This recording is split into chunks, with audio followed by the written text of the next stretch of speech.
Majority Report with Sam Cedar. The destiny of America is always safer in the hands of the people than in the conference rooms of any elite. Sam Cedar. They are unanimous in their hate for me, and I welcome their hatred. We must guard against the acquisition of unwarranted influence, whether sought or unsought, by the military-industrial complex. The Majority Report with Sam Cedar.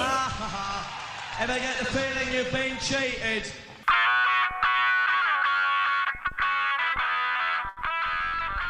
It is Wednesday, September 8th, 2021. My name is Sam Cedar. This is the five-time award-winning Majority Report. We are broadcasting live steps from the industrially ravaged Gowanus Canal in the heartland of America, downtown Brooklyn, USA. On the program today, Professor of History at Yale University and Director of the Yale Environmental Humanities Program, Paul Sabin, to discuss his recent book, Public Citizens, The Attack on Big Government and the Remaking of American Liberalism.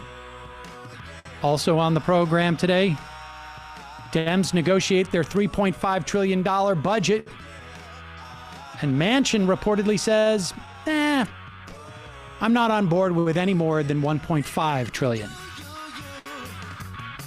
Meanwhile, the House and Senate Democrats clash over both the spending and the taxes on that bill. Meanwhile, extended and expanded unemployment ended for 7.5 million people, even though we are still 5 to 6 million jobs shy of where we were pre-pandemic. And Joe Biden seemingly did nothing to stop it. Department of Justice claims it will protect Texas women seeking abortions, but they can say nothing about ensuring its access. South Dakota Governor Kristi Noem orders a restriction on abortion medications. And as we near the Republican endgame regarding abortions, Mexico's Supreme Court decriminalizes abortion. Speaking of abortion, Governor Abbott claims that Texas will get rid of rape. He also signs one of the most restrictive voting laws in the nation. Vaccinations now reach 75% of adults in this country, at least one vaccination. Meanwhile, Delta continues to burn through the states. Idaho, the latest now to have its medical system on the teetering on the brink. Lastly, early voting underway in the California recall. If you're out there in California, get your vote, your no vote in ASAP. All this and more on today's Majority Report. Welcome, ladies and gentlemen. We are back. Emma is on vacation this week. I am back from both the Labor Day and the Jewish New Year, Rosh Hashanah holiday. I'm a little bit under the weather, not going to lie, but we will endeavor to persevere, as it were. A lot of things happening. The next couple of weeks, and we've been sort of pointing to this for quite some time, and I would have anticipated this might have been resolved by now. But the next couple of weeks, in terms of what happens with this Democratic reconciliation budget bill, is probably going to dictate, in many ways, it's going to set the trajectory for our politics for the next couple of years. The difference between $4 trillion of new spending, including an expansion of Medicare, both in terms of what services it provides and who is eligible for Medicare, shoring up Medicaid, providing home health aides, providing an extension on the child tax credits, greening our economy to some respect. All of these things are huge. And if they happen, it's going to be one of the biggest bills of material benefit for the American public in decades. I mean, I don't know. I mean, we need to see where it lands, but we could be looking at something that rivals, not quite Medicare and Medicaid, but certainly anything since then. And or the whole thing could unravel, and or we could get some half measure, which is going to I would imagine provide some benefit for some people, create a political liability that is far greater than I would imagine the benefits from it. So we'll see in the next a couple of weeks. Tomorrow on the program, Ryan Grimm is going to join us. They have The Intercept has a blockbuster report on Joe Manchin's daughter, and there's been some reporting on her business practices, but there's been a lot of talk about comparing Joe Biden to FDR or LBJ or this and that, and I'll let historians sort of sort that out better. But if you're Joe Biden and you are aware of the report in The Intercept, and we'll be talking about this tomorrow, seems to me you have some leverage. And frankly, the corruption that I think is involved in, Joe Manchin's family, extended family, and just even from what we heard from that no labels conversation he had, I am all for a lack of corruption in our government, but I'm also all for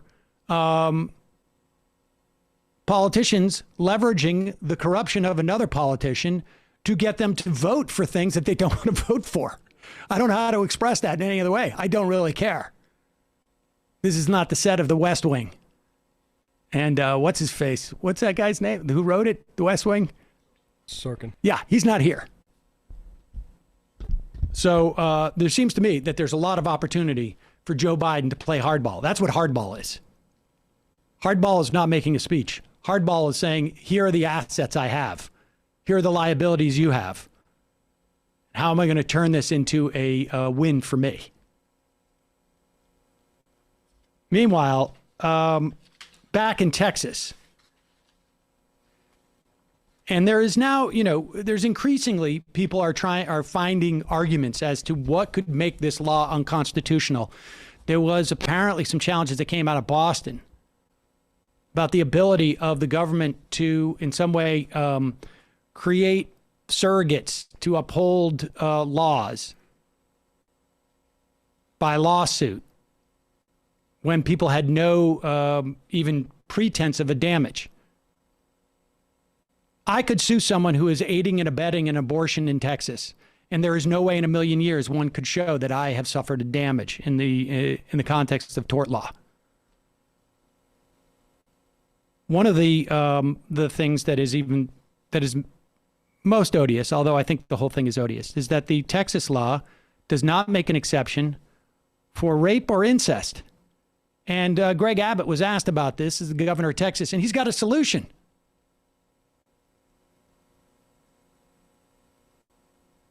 Governor, regarding the heartbeat bill, why force a rape or incest victim to carry a pregnancy to term? It doesn't require that at all because obviously it provides at least 6 weeks for a person to be able to get an abortion. And so for one, it doesn't provide that. That said, however, let's make something very clear.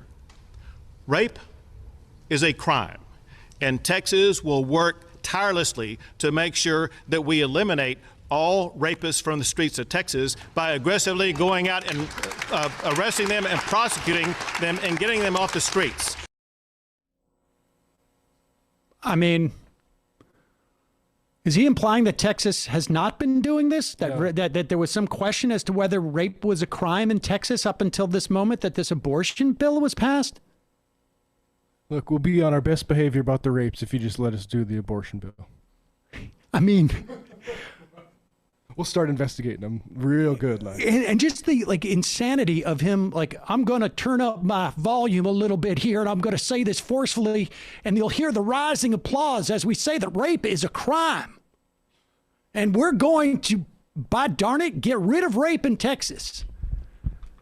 Odd that he did not address incest either, but presumably they're going to get rid of incest now too. I mean, this is lunacy. It's lunacy. It's lunacy to me that you can actually read, and look, I don't care about Joe Biden, and I imagine if one was actually in close proximity to him, you'd find him insufferable. But the idea that the New York Times is writing long think pieces on the fact that Joe Biden brings up his dead son, and someone like Greg Abbott is allowed to actually go out in public without having so much negative media and attention that he can, actually walk from place A to B is just, I'm sorry. It's lunacy. It's lunacy. I don't know how anyone right now in mass media could be doing anything other than writing articles about how Greg Abbott is a lunatic. This is like that video of the guy with the mask who's growling on the airplane. We'll play that later in the program.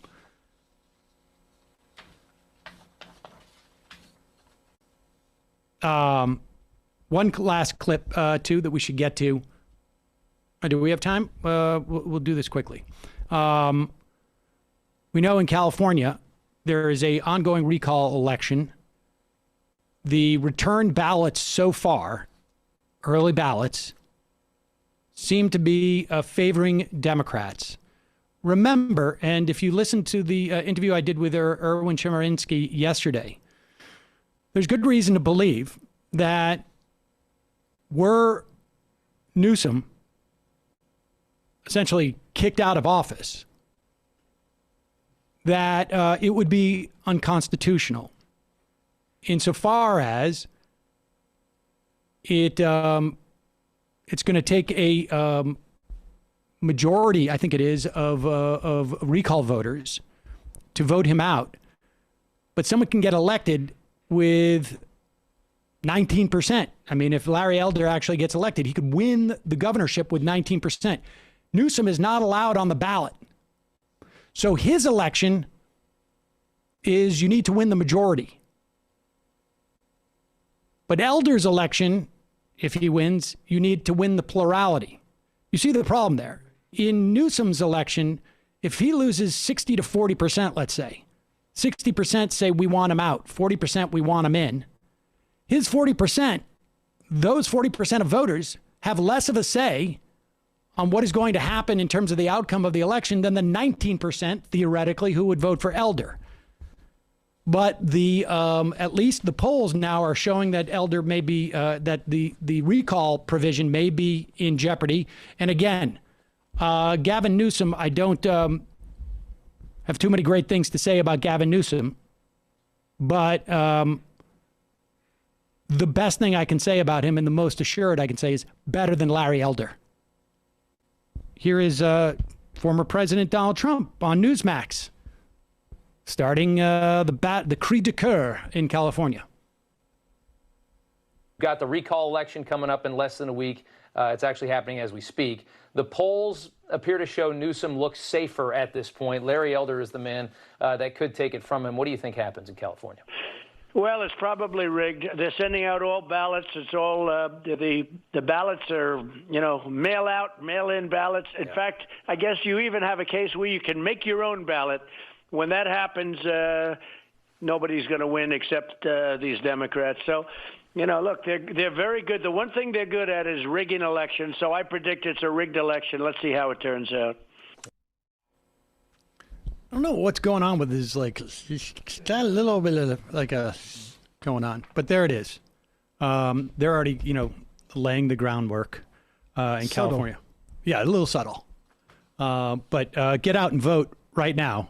Donald Trump apparently believes that you can make your own ballots. So if you can, go ahead and do that. But otherwise, why don't you get an official ballot? Yeah, I would take an official one, probably. Yep. All right, going to take a quick break. When we come back, we'll be talking to Professor Paul Sabin. folks, you've heard me talk about Quip, toothbrush company. They make, basically a whole line of dental hygiene products that make it easier to maintain good dental hygiene habits. Mouthwash hasn't changed in over 140 years. Most brands are still selling big, bulky bottles that are mostly full of water and alcohol. That's why the oral care experts at Quip created a mouthwash that gives you more of the ingredients you need, less that you don't, and it comes in an eco-friendly refill bottle that is 100% recyclable. Now, you know that Quip has the electric toothbrush. You know that they have the flosser, which I think is probably one of the greatest, the reusable flosser, which is one of the greatest inventions I think I've ever seen. And I can't stop talking about that. They also have Quip gum that comes in a reusable dispenser, sort of like a Pez thing. Well, their 4 times concentrate mouthwash has fluoride, xylitol, and CPC, but they left out the artificial colors and the stinging alcohol you'll find in other rinses. You can get a customizable subscription. You can get refills automatically delivered straight to your door every 3 months. Quip's refill bottles are made from 100% recyclable plastic. Mouthwash is the perfect finishing touch for a complete oral care routine. You pair it with your Quip electric toothbrush. I've got one. Saul's got one. Mila's got one. All my kids have it. Well, both my kids. We got a refillable flosser. Saul wants one of those too. He's pining after mine, and they're great tasting, good for you gum.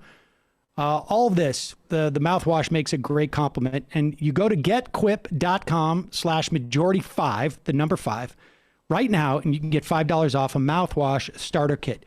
That's $5 off a mouthwash starter kit, which includes a refillable dispenser and a 90-day dose supply of Quip's 4 times concentrated formula at getquip/majority5. That's spelled getquip.com/majority5. Quip, it's the Good Habits Company. All right, want to welcome to the program Professor of History at Yale University, Director of the Yale Environmental Humanities Program, and author of his most recent Public Citizens, The Attack on Big Government and the Remaking of American Liberalism. Paul Sabin, welcome to the program. Thanks so much. Thanks for having me on. I found your book fascinating, in part because one of the things that I regularly do, and I used to do a radio show with a trial lawyer, is to go to these mass tort conferences, and very often I get an opportunity to sit down with public interest lawyers. Okay.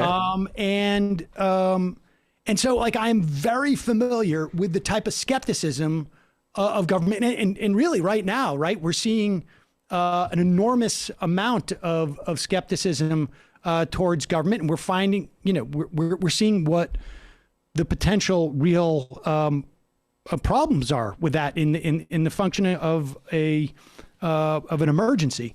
But let's start with where we were post-war in terms of this perspective, which was, I think, fundamentally different than where we were probably pre-New Deal in terms of. Yeah. I mean, so Public Citizens, the book is really about the journey from, in some ways, the journey from Lyndon Johnson to Ronald Reagan, and trying to make sense of the changing attitudes towards government over that time period. And so it's really important to start with the period that you're talking about between the 50s and early 60s, when you have a kind of the federal government playing a kind of managerial role in the economy and brokering between business and labor, and managing different sectors of the economy, including trucking and energy and airlines, communications, and so it's a period of time when the there's one economist who writes about it as the system of countervailing powers, and there's this idea of balance between these different parts of the political economy. And so what my book is talking about is really the rise of liberals speaking out against that system and seeing it as problematic. And so it's going against, I guess, an interpretation that describes the sort of the end of what some people call the New Deal order, this period in the post-war period, when the government was doing big things. It was building dams and highways and urban renewal, lots of big interventions. And how we got, how that sort of fell apart during this period. And so, so I'm writing about how this wasn't just the conservatives that were attacking this, but also the liberals that were increasingly upset with the sort of unaccountable power of the federal government. And we should say, when we look at around that period, say the late 50s, early 60s, polls that looked at faith in government was something like 3/4 of the population had trust in government, and now it's down to like 1/4. Yeah. So I mean, you have the government coming out of the war and out of the New Deal, the sense of the government as the protector of democracy, the representative of the public, and so part of what I'm writing about is the idea during that time period that the government could represent the public interest, and that there was an idea in the New Deal that you'd create these executive agencies, the Securities Exchange Commission, others, and those agencies would be able to represent the public and sort of, as I was saying, sort of broker in the interest of the public, and so so you also have agencies like the Tennessee Valley Authority, and the historian Henry Commager talks about that as being sort of this great example of how government was superior to business, and the government could manage in the public interest, and we had to, it was the epitome of American democracy, so part of what I'm talking about is how that sort of falls apart. And we should say it was Galbraith, right? That referred to the yes, Galbraith, the countervailing powers, exactly. And so, this is the story of how we got from that 75% to 25% in many respects. And it is, I think other people have told the conservative story, and surely that's a big part of that answer. Oh, yeah, certainly.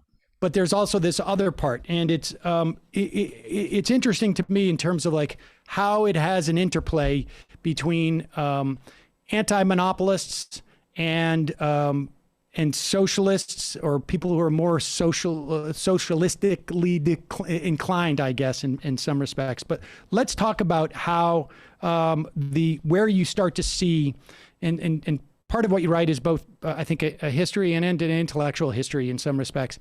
And you see some of this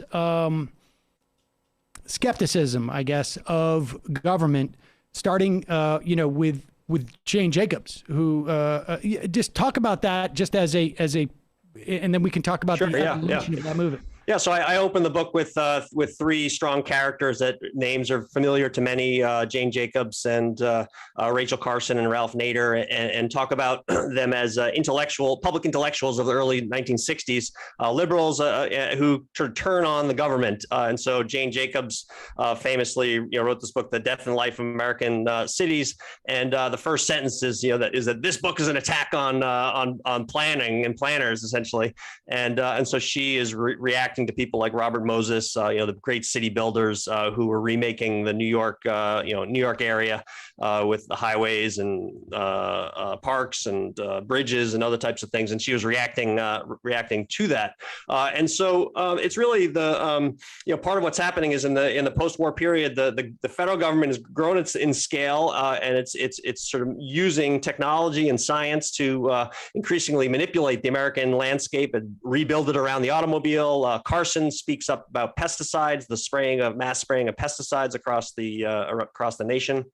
And Nader, his first major intervention is around the automobile as well, in terms of automobile safety. But it's so there's speaking up, and then so part of what I talk about in the book is how it goes from these ideas, these intellectual ideas, which actually are even embedded, even represented in the Kennedy administration. There's a report when Kennedy comes into office about the agencies kind of talking about how the agencies aren't doing what people wanted them or thought they should do.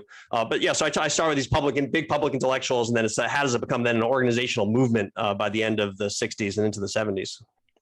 And then you really do focus on Nader. And I should also say at this point too, what I found really interesting was there is a theme that we see that comes out of this era, and it is like sort of adjacent to the hippie movement, I guess, but it is a libertarian streak, if you will, on the left on some level, and or an individualistic. An anti-institutional, concern about the bureaucracy. You don't want to what was it, Mario Savio? You don't want to be a cog in the machine, right. That kind of thing. Exactly. And, I mean, just even thinking about like Adam Curtis's, documentaries on like what happened in that era was the notion of individuating yourself that took place on the left. Right. As an expression of nonconformity, I guess, on some level, and getting away from that. But so now Ralph Nader, a guy with basically three different, I guess, profiles, right? The consumer advocate, and then sort of the broader citizen advocate, maybe, and then in 1980 as like sort of a third party guy. But let's talk about his development and what the implications of that were.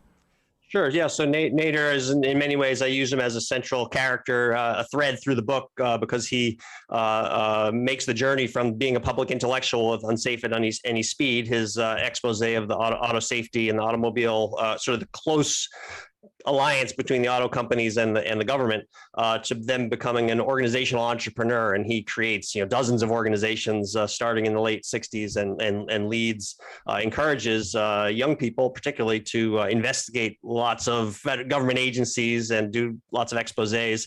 And he kind of runs through this. He's a thread through this. So yeah, Nader's really a fascinating character. Grew up in Northwestern Connecticut as child of a restaurant family, and that had immigrated, Lebanese immigrants, and were very committed to sort of the town meeting life and small business and that idea. And I think that really carries through Nader's philosophy through his whole life, including his antagonism to big business, his sense of a belief in the American ideals of competitiveness and small town democracy, participation, and so he tries to bring a lot of that to the larger arena, certainly. Well, let's talk about how like where the line was drawn, or was it, or that between the idea of our government has been corrupted by business on some level, or our government is imperfect, or that government is problematic, or having that much power is problematic. Because he was also, it would not be accurate to call him of the socialist left.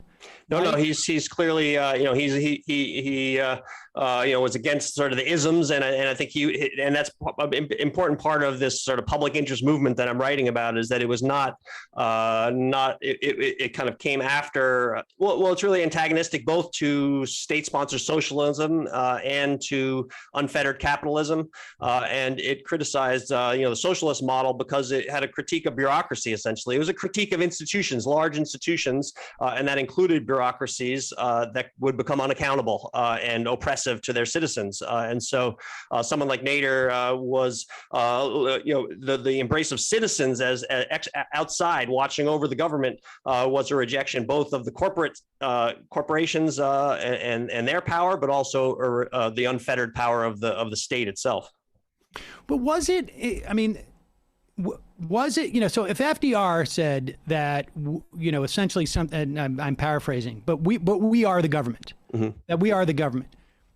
Did Nader's tack change that formulation in that, like, we're not the government? I think that's a great question. I think they'd say I think what Nader and others would say is that the government should be us. But it's not us because of the way it's been captured and the way that has these internal dynamics that don't lead to it representing the people. And so therefore we need to create this it's just a wonderful name. The public interest movement is saying essentially that outside of the government is where the public interest, the flame of the public interest, has to be curated, has to be safeguarded to make sure that the government is representing it. So I think there's a strong faith in government, the belief in the government and the Congress is representing the people, but also a sense of disappointment and failure and a need for that the system needs to be held accountable with a sort of a permanent outside watchguards. And to what extent would, and I think people can understand how that framing can both, can cut both ways, right? Because my assessment of what the public interest is, holding the government to account for that, is very different from other people's notion of what the public interest is. And that seems to me you're opening up, once you're identifying or you're saying that the problem is structural with the government, as opposed to its relationship with, let's say, big money.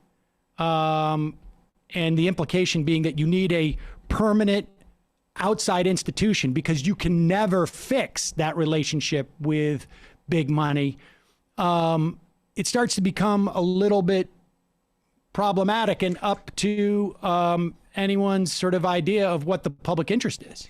Yeah, well, I think that, so if we were thinking about some of the weaknesses or limitations of the movement, one of them would be this issue, which is that they believe that they held the public interest, but then, their antagonists, conservative law firms and other groups, also organized, and all of a sudden they were claiming that they represented the public interest, and they were suing to protect property rights and against regulations and all of that. And then as the judiciary has shifted over the last 40 years or so, it's become increasingly unsympathetic to the liberal public interest groups and more sympathetic to the conservative ones. And it's just shown that as a mode of social change, that relying on sort of external litigation and advocacy has serious limitations, as opposed to trying to control the institutions of power, get involved with politics, as messy and compromised as they are, to try to build a larger social movement. I think there's been a realization that is necessary.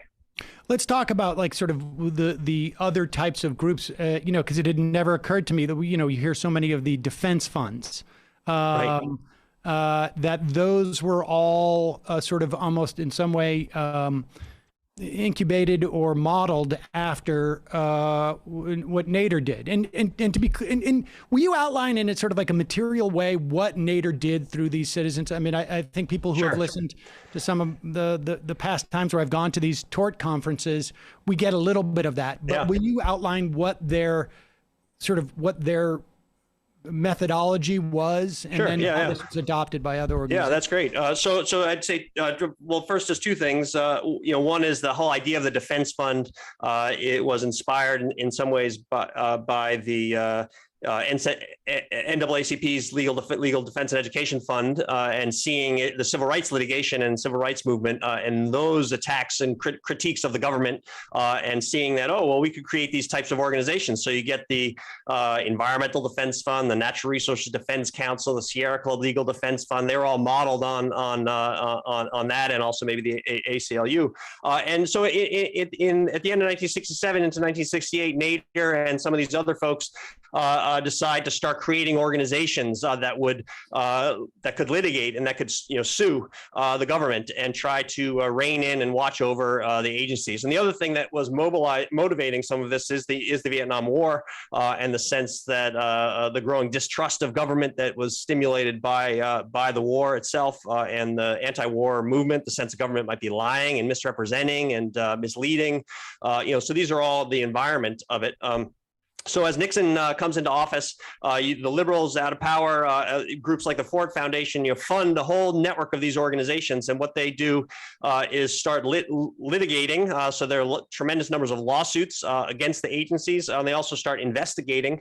So Nader particularly did a whole series of investigations of clean air, of water pollution, of air pollution, of toxic pesticides, all these different things. And they were investigations of agencies. and you can tie them directly to the major legislation of the early 1970s, like the Clean Air Act and the Clean Water Act. And they had a big impact on how those laws were structured in terms of the role of citizens in holding government and businesses accountable, and also the way that Congress set the rules very stringently so that the agencies would not have as much latitude for action. They wanted to create, they didn't trust the agency. There's a fundamental distrust in the legislation of the early 70s that is stimulated by these these investigations and this litigation. Wait, I'm sorry. Will you explain that last part? That the legislation did not give agencies that came out of the 1970s wide parameters. Well, it empowered the agencies, but it gave them very specific goals and mandates. And the idea was that you couldn't just necessarily just trust the agency, but you had to really be very directive of the agency. So that they're much more much tougher emphasis on enforcement, because under Johnson there'd been a kind of sure, they'd embrace like conferences, like we're going to have a conference of the interested parties, and we're going to sort of discuss how we can improve the air, and we'll work on it, and we'll try to solve it. And there was a sense that this is broken, that the government, they need to pass laws. There was one guy working on clean water, David Zwick. He says we have to pass laws that are government proof, with the idea that the government, you couldn't let the government undermine the law itself. And so that was that. At that time, it was more get together with business and labor and figure out what the solution is. And now it's like, well, the solution is to make it less. I mean, the irony, of course, is that we are, I don't know if it's months or maybe a couple of years away from the Supreme Court essentially saying that Congress is not specific enough in their requirements of these agencies, and essentially allowing, preventing these agencies from doing just about anything that requires some measure of expertise. Congress, right? Yeah, no, this is there's a whole complicated area of administrative law, certainly, but I think that so they and they did give agencies discretion, and the agencies used discretion kind of coming out of the 70s to interpret laws and try to implement them. But it is important to in contrasting the early 70s laws with the late 60s laws, there was a much more directive nature of congressional action, and a sense of holding a higher standard, greater mandates, and making them much tougher. So there's less wiggle room. And so coming out of that era, where does that take us? Because somehow we get from a strengthening of, one interpretation is, that you make it government proof. The other is that government is taking more, is being more assertive and being more specific about what the outcome should be. And then we head into the 80s, and the idea that you're running against the existence of the government in many respects, even if you don't necessarily lead that way, is what brings Reagan to power. And then also, it seems to me, Clinton to power. Well, so part of what I'm trying to illuminate in this 1970s period is how the liberals were divided, in the sense that they were both seeking an active government, but they were also devoting themselves to attacking and criticizing and breaking up some of the elements of government power. And that includes things like the Freedom of Information Act. We're going to force open the government secrets and show what's been going on, and other types of procedural interventions that would, environmental impact statements that the federal government would have to demonstrate that, big infrastructure projects would not have an undue impact on the environment. These are all distrust, aspects of distrust of the government. So they were both passing laws that increased agency power, clean air, clean water, occupational safety and health. So these regulations of the early 70s, but then they were also trying to break apart the close alliance with the with businesses. And at the end of the 70s, you start the deregulation of trucking and airlines and communications. That whole movement starts, and liberals are very active in that, because they start to see people like Kennedy, Ted Kennedy, and Nader and Carter, and they're all talking about how regulation has become essentially, the government has become part of the cartel essentially, and they need to have more competition. So I guess part of what I'm saying is it's more complicated coming out of the 70s, but then Reagan comes in and he's so extreme in his attack on the government because and what he does is he takes only the criticism and he drops any of the embrace of the government's positive vision. So what was different between Reagan and Nader is Nader wanted the government to do things, but he wanted them to do it better and to be accountable. Reagan just didn't want them to do it, and he was trying to undermine. He took it so far as well. So you end up in this thing in the situation in the early 80s, which I call sort of a great stalemate, in which liberals are defending the government, the conservatives are attacking it, and it's a very unnuanced idea of how government operates, and the nature of the politics. Would Nader and Naderites and the movement that he represented at that time, how would they have characterized their position towards government as this is something that needs improvement versus this is something that is problematic in and of itself? I mean, because clearly Reagan, right, took the problematic and just ran with that. Yeah, government's the problem. I mean, I think literally. Well, I mean, I guess I'm not totally sure of the distinction you're making, but in the sense that that it needs improvement is that that they embrace the legitimate aims of the government, and but that they need to be done better. They're absolutely on that side, but they clearly thought that it needed reform, and they could cite examples of things.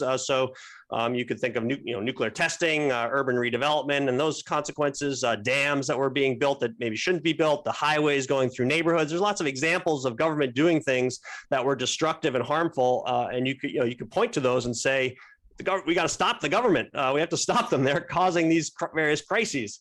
But at the same time, they believed, like I said earlier, they believed in government as a potential representative of the public interest, and that it could be turned to the proper aims. They believe that could be possible and should be possible.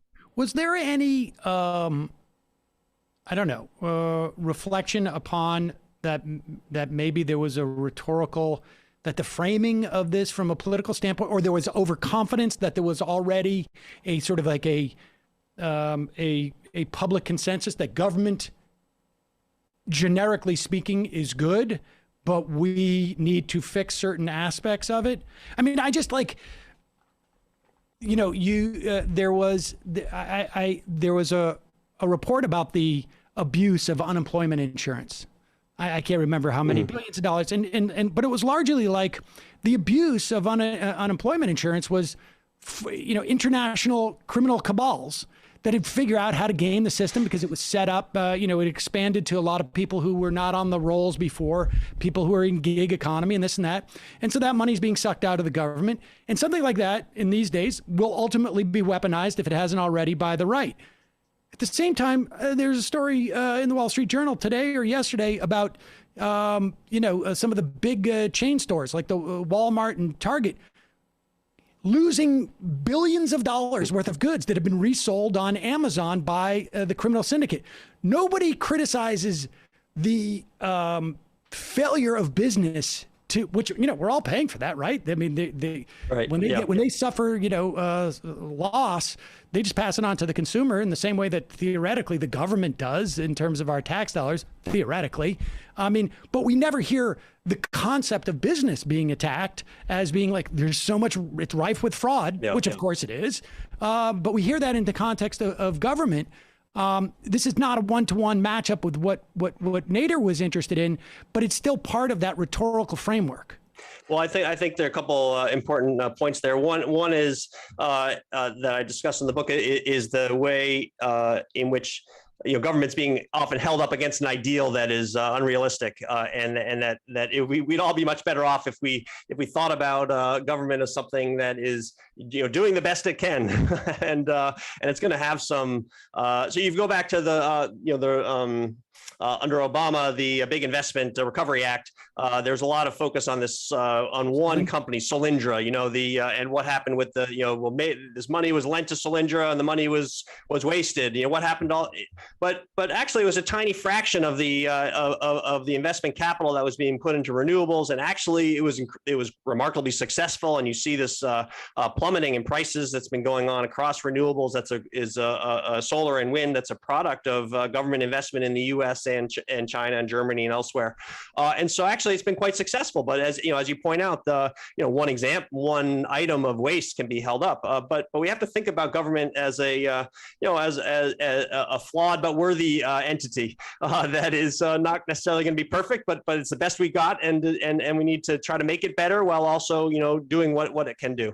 I mean, the Solyndra is a perfect example. You never hear a venture capital fund being criticized for the 20 misses because that's you don't have any misses. You're not taking any risk. That's part of their business model, right? Yeah, and the other 5 are supposed to pay for the 20 plus. Right.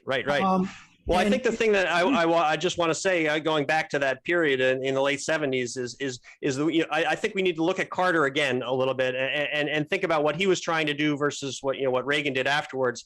But Carter was trying, in my view, was trying to integrate these criticisms of the government from the early 70s, the sense that government had to be improved, had to be reformed, but at the same time, we need government. So he was trying to articulate a positive vision for government.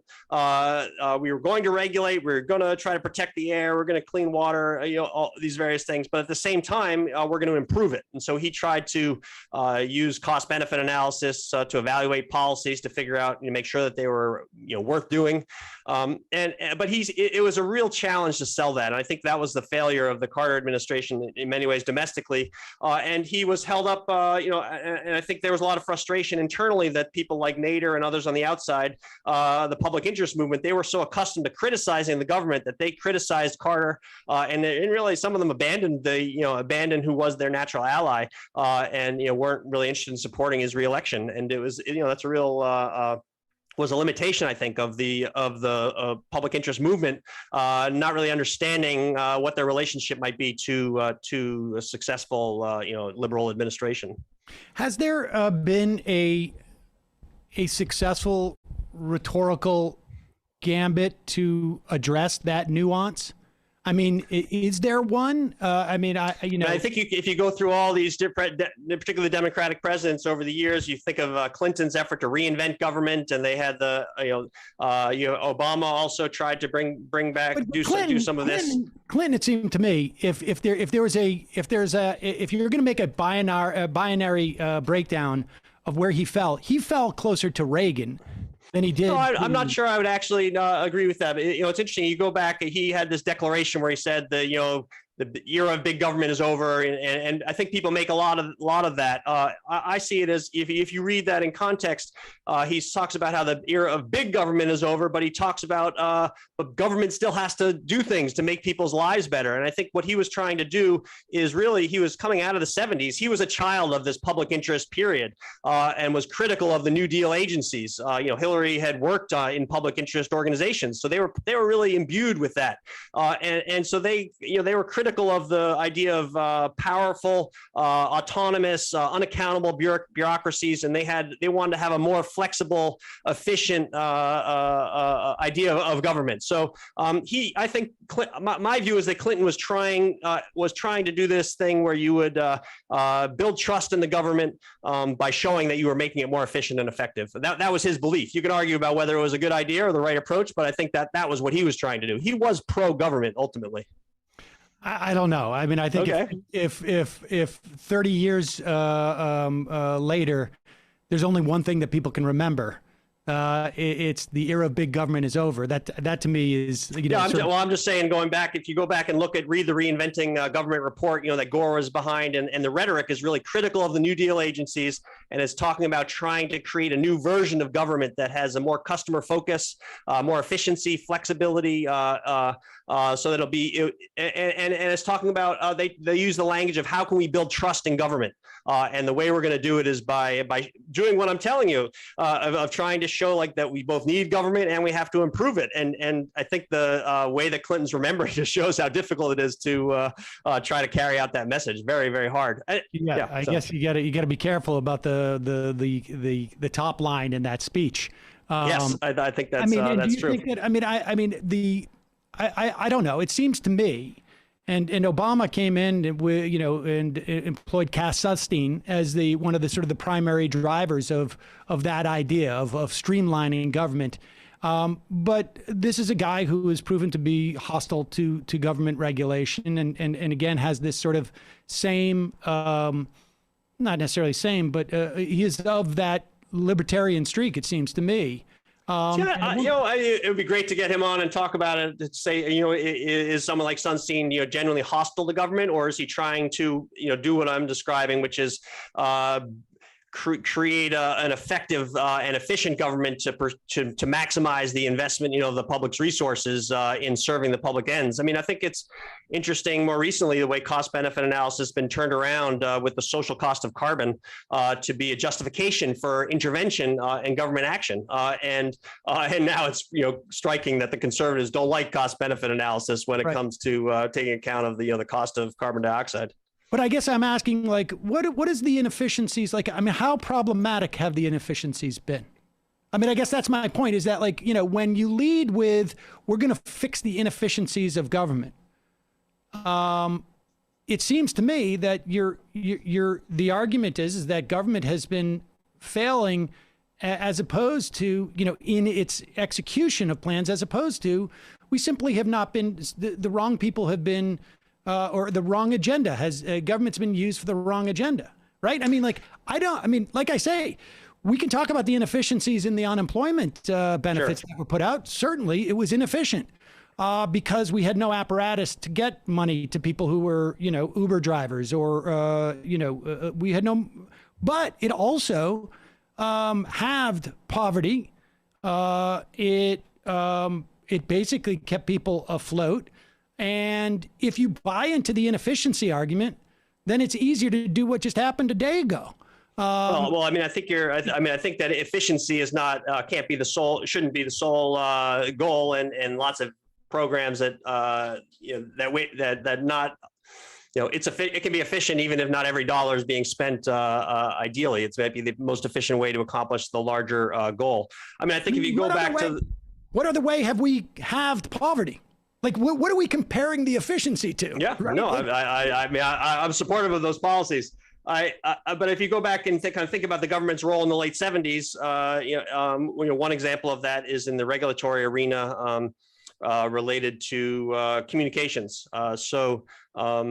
Part of the reason, there was the idea that AT&T had too much power and that the government was basically enforcing the monopoly, and that needed to be broken up into the baby bells and then eventually the wireless companies. And part of what happened was we created a more competitive, communications system and network that is part of why we have a lot of the devices and things that we have today that may not have been a product of an AT&T only controlled system. So I think that there's so that was one element of it, was the liberals among them kind of criticizing the way that the government was basically enforcing the monopolistic control by companies of certain sectors of the economy. Now, you can argue that also can be very problematic, and Enron is a great example of that, where they deregulated the electrical markets and did it very badly and created sort of new ways for companies to leverage their power. So it's complicated. I would argue airline deregulation also had a similar unfavorable outcome. There's been a lot. Yeah, it's complicated. It's very complicated, and I don't even think deregulation is necessarily the best word, because it's really sort of a new kind of regulation. Exactly. And I guess that's part of my argument, is that when we start talking about big government, we use the words big government, where we use the words efficiencies and stuff like this in the context of government, it obscures really what it seems to me is the upside of government, which is that it's a manifestation of what we want in terms of outcomes. and that's what I think is. Well, I mean, I think okay. So here's an example that you can, thinking about public health dollars. Recently there's been a lot of attention to the approval of the Alzheimer's drug. And this is not my area of expertise, but there's a lot of concern that a drug was approved for use that is going to be wildly expensive and not bring a lot of results. And so I think that the efficiency attitude towards that would say, we should think about how the government is spending its public health dollars and decide whether this somewhat unproven drug is a great way to spend billions and billions of dollars, or instead whether that money should be spent to some other public health purpose. And I think that is the kind of legitimate question that we can raise about the expenditure of public dollars. I couldn't agree more. I would frame that as, here is a corporate assault on our government that is inhibiting making good choices. Well, we see that there's a lot of stories coming out of the. That's part of it. That's part of it. All right. Well, it's a fascinating conversation. Paul Sabin, the book is Public Citizens: The Attack on Big Government and the Remaking of American Liberalism. Thank you so much for your time today. I really appreciate it. All right. Thanks for having me. All right, folks. Going to take a quick break. We'll be right back. Finish things up.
We are back, ladies and gentlemen. They got a little bit, little spicy. I mean, I think it's really. I am of the mindset, and I mean, I think I have great appreciation. I think people know this of both public interest law and of private interest law in terms of regulating corporate behavior. And actually, one of the things we didn't get a chance to talk about was, over the course of the past 40 years, the Supreme Court has continued to progressively inhibited folks' ability to curtail the power of corporations, and in some respects of government through the court system, which I think is very problematic. But I also think that when you get too nuanced, I think Clinton was, at best, even if I want to just sort of be generous today, too nuanced. I do not think coming out and saying the era of big government is over, knowing that's the headline, and then saying, but if you check in on our report that we're going to write 9 to 12 months from now, you're going to see, that's by the vice president, that on page 23, we're pretty explicit about how we think government should exist and can do good things. I think from a political standpoint, it's okay to say that government is not perfect, because nothing's perfect. But its potential for good far greater than any other single institution in our society, it seems to me. Yeah, and being preoccupied with efficiency as the government is expanding its incarceration sort of capacities. Yeah, I just don't, and measured against what? Like, what other entity has attempted to do these type of things? None. So to say inefficient, you need to compare it to what? It turns out maybe that inefficiency is really what doing those things is. We'll have more on this for, I don't know, the next several years at least. So tune in if you're leaving us from Peacock. We will see you tomorrow and after. For those of you sticking around, thank God we got those folks out of here, because I got to tell you, I am not well. And it is not that I am suffering from a psychological issue that developed over the course of last Friday's show, when I had to bare my shoulders and my guns. Oliver Wendell Holmes on the IM says, considering the wildly fluctuating numbers on the infrastructure bill, I think the question on everyone's mind is, which will have a higher price tag, infrastructure or Sam's therapy bill from last Friday? It was not my favorite thing to do, but it was fun. But more importantly, it was very, very successful as a fundraiser. Our GoFundMe page, which will be live until tomorrow morning at bit.ly/MRAfghan with the A capitalized, we'll put a link into it, has raised $27,000, $27,092. We, our, what is it called? Super chat? Is that what it's called? Yep. Our super chat thing in YouTube is lags. But from what I can tell,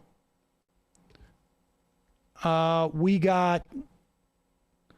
raised, like over $1,500, maybe $1,545. $14.29 through Super Chat and $115 through Super Stickers. I don't know what that means, but it is. Is that a Twitch thing?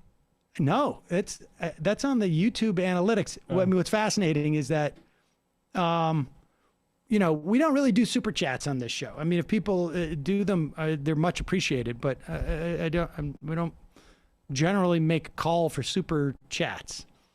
So the line goes like this, and then all of a sudden it just goes like that for that day.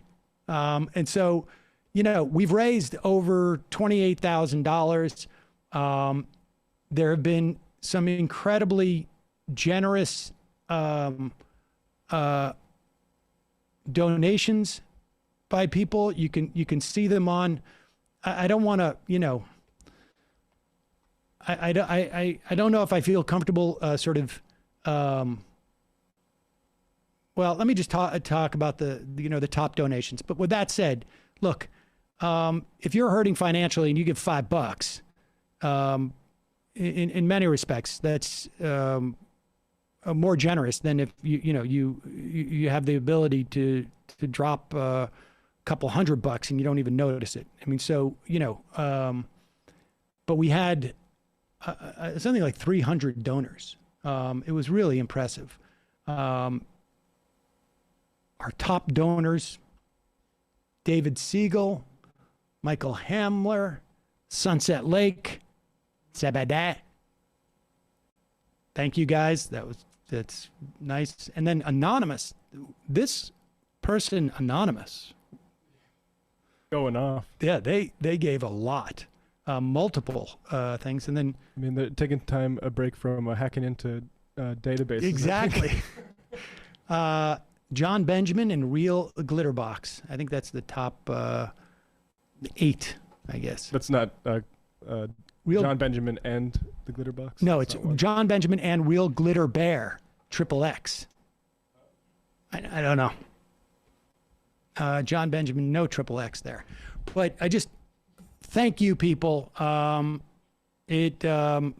Maybe we'll do an annual Suns Out, Guns Out because of it. And believe me, I never in a million years thought I would be saying those words. And thank you to Ronald Reagan, who has been, I want to say, encouraging me to do that, but really it's just been nagging and harassment. But he also did send the Thanos shirt. Really wouldn't have worked without the Thanos shirt, I think. We have somewhere in the office I can't remember what it was. There was another one that like, and on the seventh day God made these or something like that. On the I can't remember what it was. So thank you to everybody who participated. Much appreciated. We're going to go into the fun half. I will tell you right now, I am on day 3 of food poisoning. Obviously, I'm not retching in pain as I was on day 1, but things have not resolved. And so we're going to go for a little while in the fun half, and then it's going to be shortened. And I'm hoping that tomorrow I will be back and be 100%. More in the fun half. More details in the fun half. A confluence of, as oh my gosh, described. It really is nuts. But Matt, what's happening on the in the Matt Leckian media universe? Yeah, tonight on Left Reckoning we got 2 stories. We're gonna be talking about the Joe Manchin's daughter's EpiPen story, and also how she lied about having a master's in business from West Virginia University, and then apparently the Pittsburgh Post-Gazette was told that they were wrong in that reporting, but then the subsequent investigation said that nope, actually it was lied, and people resigned at West Virginia University over the cover-up, trying to force a business degree for this woman. So I mean, West Virginia. I mean, we aren't talking about the Battle of Blair Mountain today. It's going to be for patrons. But West Virginia politics, pretty corrupt place. Joe was the governor at that time. That scandal happened. So that is a real coincidence. Yeah. So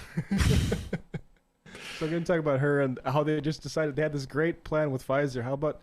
I wonder why she did it from the West Virginia University as opposed to like one in a different state where her father wasn't governor. Yeah, I know. It's probably harder to get fake master's degrees that way. Boy, what a coincidence. I'll also be talking about the Pfizer Mylan sort of... Instead of Pfizer creating a competitor to EpiPens, they just combine with Mylan by one of the distributors, and then they just both reap the benefit of the monopoly. Well, you know the old saying, which is, even if you can beat them, if you can corner the market and jack up the prices for something that's desperately needed, then you join them. And Manchin's daughter, there's an email that she sent to Pfizer saying, oh, you're sure going to disinvest in this competitor, right? Because we have this agreement just explicitly saying that. So we'll be talking about that tonight. Also, Brian Mayer of Telesur talking about Bolsonaro's little sort of rehearsal for a possible coup attempt. Wait, that dude was the one who never responded. Have him on Left Reckoning. So I guess we're exclusive with Brian. All right, well, there you go. All right, folks, see you in the probably abbreviated fun half. You are in for it. All right, folks, 646-257-3920. See you in the fun half. Oh, no. Oh, no. Are you ready?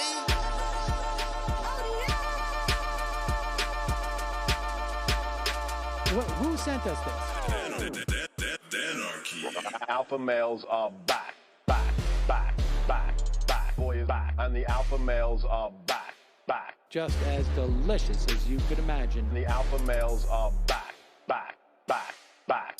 Boy is back. And the alpha males are back. Just wanna degrade the white man. Alpha males are back. I take all of it in my throat. Alpha males are back. Snowflake says what? The alpha males are back. You are a madman. And the alpha males are back. Oh no, Sam Cedar! What a fucking nightmare! Bring back DJ Danner. Yeah, or a couple of them. Just put them in rotation. DJ Danner. Well, the problem with those is they're like 45 seconds long, so I don't know if they're enough of a break. That's fucking nonsense. see white people doing drugs that look worse than normal white people, and all white people look disgusting. And the alpha males. Psych. Fuck them. Fuck them. Snowflake says what?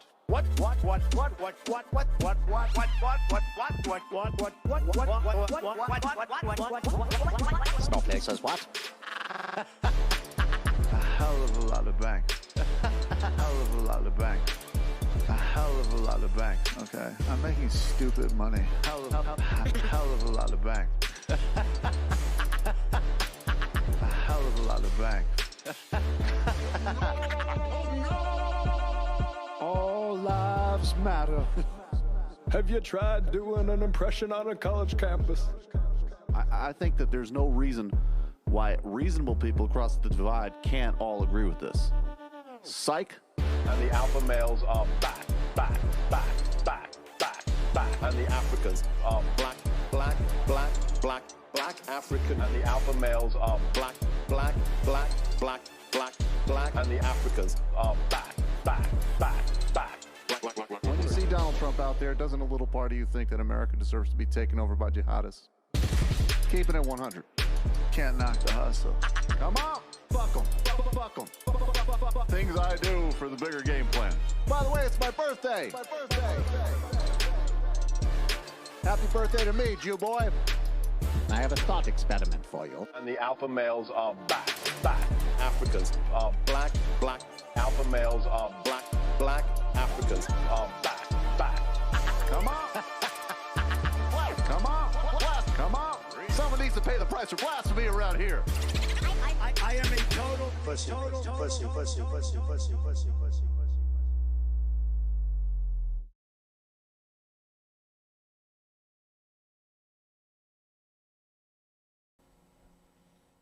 We are back. It's the fun half. Amazon vacation. I am in gastrointestinal struggle. Exactly. And just to make matters worse, this building, for whatever reason, and it occurs to me that, like, I don't know. I've never lived in a building this big. This is primarily a residential building with a couple lines of office suites. And I don't know if it's the way that their plumbing system worked or what, but like every now and then, and by every now and then, I mean, it seems like once a month, we get a notice, we're shutting down the water from like 10 to 4. And the time we're here. Yeah, exactly. During your business day. And in this instance, I'm on the what appears to be tail end of a severe gastrointestinal issue that has completely upended my life over the past 72 hours. And you know, sometimes these things land and provide resolution at a time that is very unfortunate. Like when your the perfect storm. When your co-host is on vacation and your office has no plumbing. Getting a lot of Emma Poison Sam in the chat today. But thanks for joining us today, folks. Emma's Night Shyamalan. With Sam missing yesterday's show because of Rosh Hashanah, I'm starting to suspect he might be a crypto Jew. KC answer. Love the show and thank for all your work. Our 4-year-old has just been loving pre-K, but our pediatrician just recommended pulling her out because they're seeing kids due to so many parents not getting vaccinated. Oh, they're seeing kids. We have no idea how to tell her that today was her last day because we need to keep her brothers and mommy safe. I'm so angry at these people stealing her experiences because they can't figure out what public health means. I know it. I don't know what to say. My kids start school next week.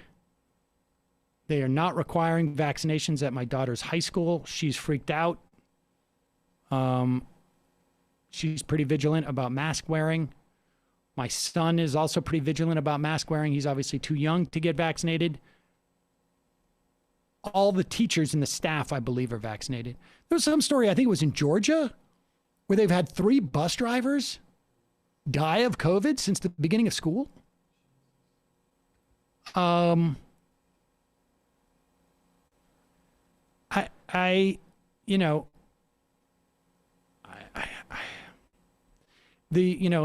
the problem with kids who are in kindergarten is that, so much of what you're learning at that age, so much of school is about socialization. So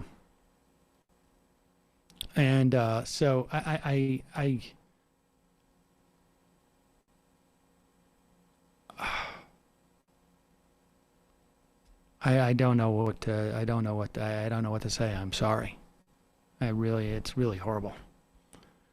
Wood Wizard. Hey guys, I messaged last Friday at the end of the show about my wife breaking through the vaccine misinformation fog. She got her first shot on Sunday.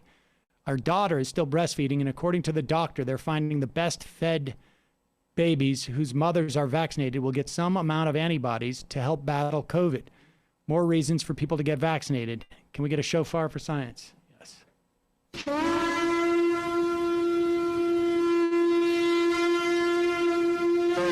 Right-handed lefty. Well, to be fair, Greg Abbott isn't really able to walk from point A to point B. It's always snowy in Ottawa. Sam with M on vacation. It's up to you to give away the weekly 30-second Bachelor in Paradise review. Wrong answers will be accepted as truth. So have fun with it.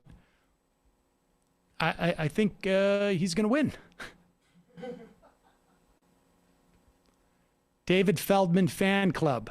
Still hoping Sam can reconcile with Ralph Nader.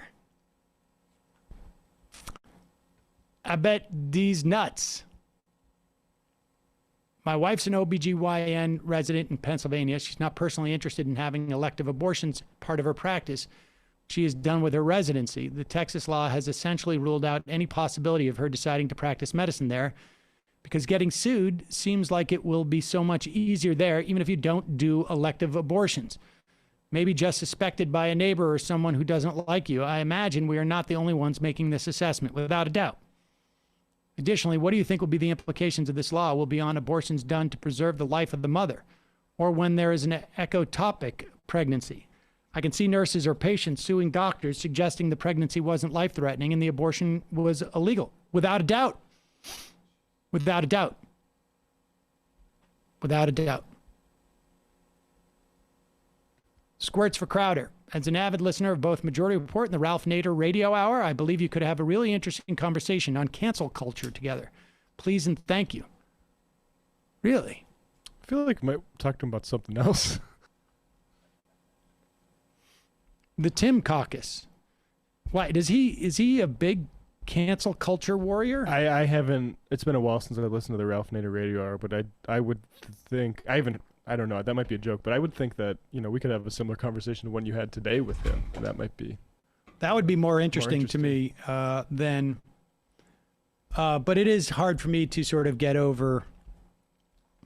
I mean, he made a promise that he wouldn't, regardless of your belief in Ralph Nader's, impact on the 2000 election. He made a promise to me as a supporter, or my support was in part conditioned upon him saying he wasn't going to run in contested states. I don't know what would have happened in Florida if Ralph Nader hadn't run. I don't know what would have happened if there was no butterfly ballots. I don't know what would have happened if the Supreme Court was, legit. But,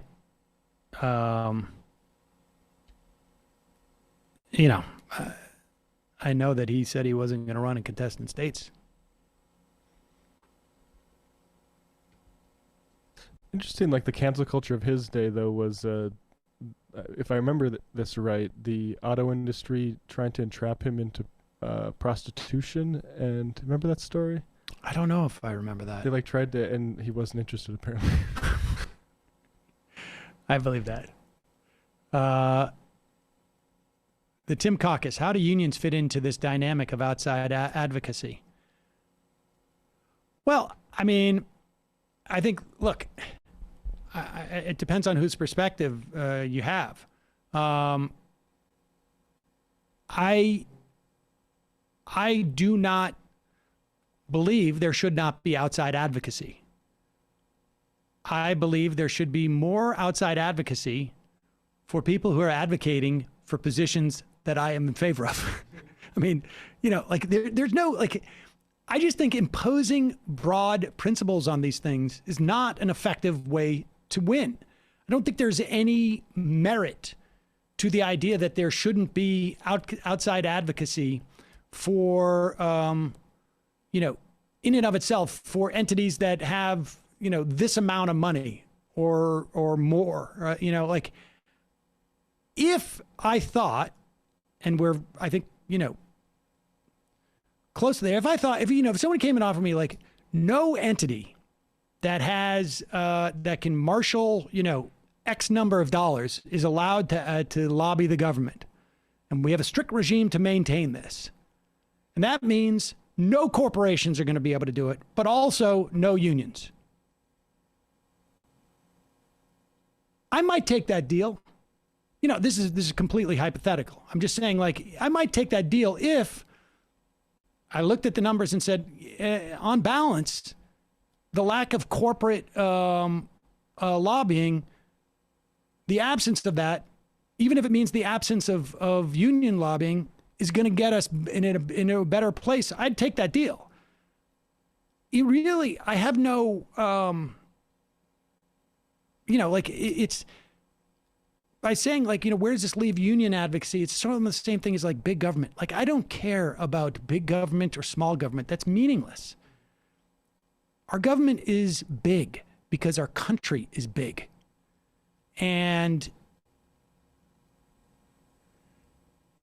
we need the government to do things, in my opinion. And that may involve expending more money. In some instances, it may involve taxing specific people more, not necessarily even to get the money, but to inhibit wealth disparity. I'm looking at outcomes and what's going to get me to those outcomes.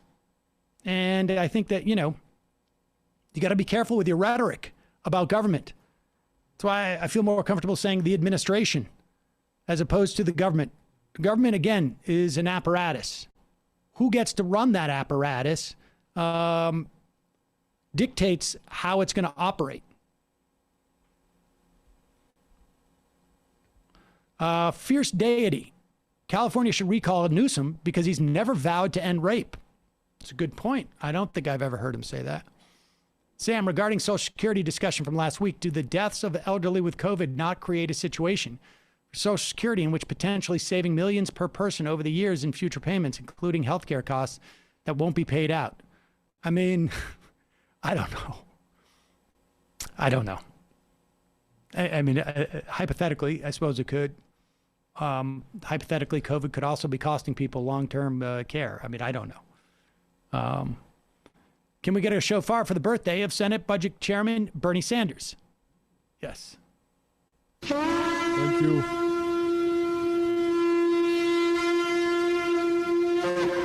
Artist is always with you. Autumn leaves. Enigmatic. Yeah.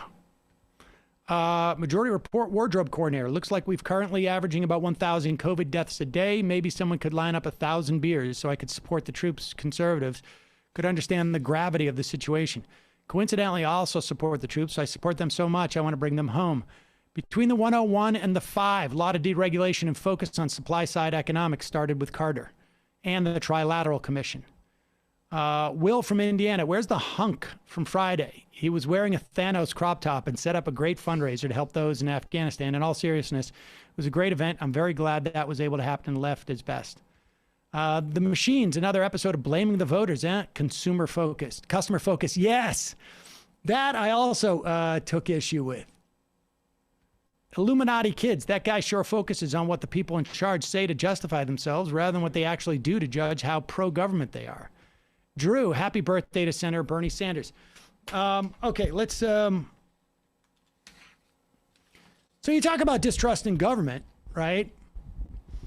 We are watching, and I think we're going to know after, the 22 election as to how big this movement is.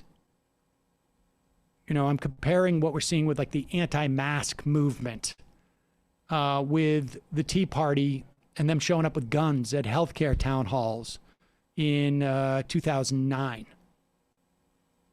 in the run-up to the 2010 election. I mean, the Republicans are very good at this.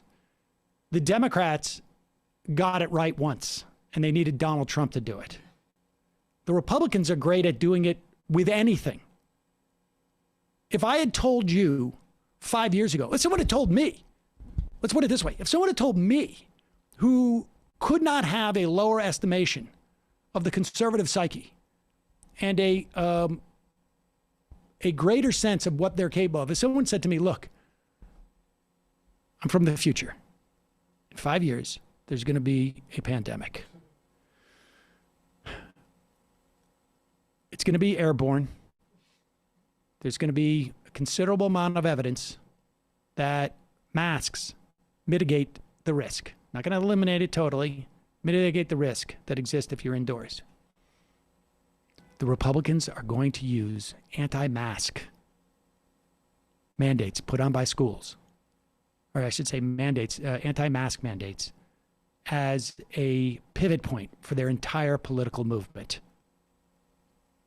I would look at that person and go, you're not really from the future. But I give you this guy. He was on a airplane, probably drunk. I don't know. Maybe not drunk. I have no idea. He seems drunk to me. But then I look at every other clip of every other school meeting where someone is actually just doing the exact same thing, just articulating it better. Here is this guy. This is from CNN. A guy on, do we know what flight it is? What airline? American Airlines. American Airlines. Here he is. This is the way it starts. He's mad that they're sitting on the tarmac and he's being asked to put his mask on. No, they're up in the air. They're up in the air. They're up in the air at this moment, and he wants to be let off the plane. Oh, is it because of the mask? Is he being forced to? Wait, here's the first part of this clip. Yep, in the middle. Sit down now. You can't hold us. We're not on the ground, sir. Sit. Yes, we are. We're only grounded. Sit. You see anyone else getting up? Sit. God. Sit. You sit down in that seat and you stay. Joe Biden. Really? Pause it. He just yelled Joe Biden. It is completely like, that's what's so messed up about this. Okay, drunk guy on a plane insisting that he be let off the plane up in midair. Fine. Joe Biden? This is electoral energy for the Republican Party. Yeah, and apparently he has a perspective with the mask that he doesn't appreciate. Play this clip.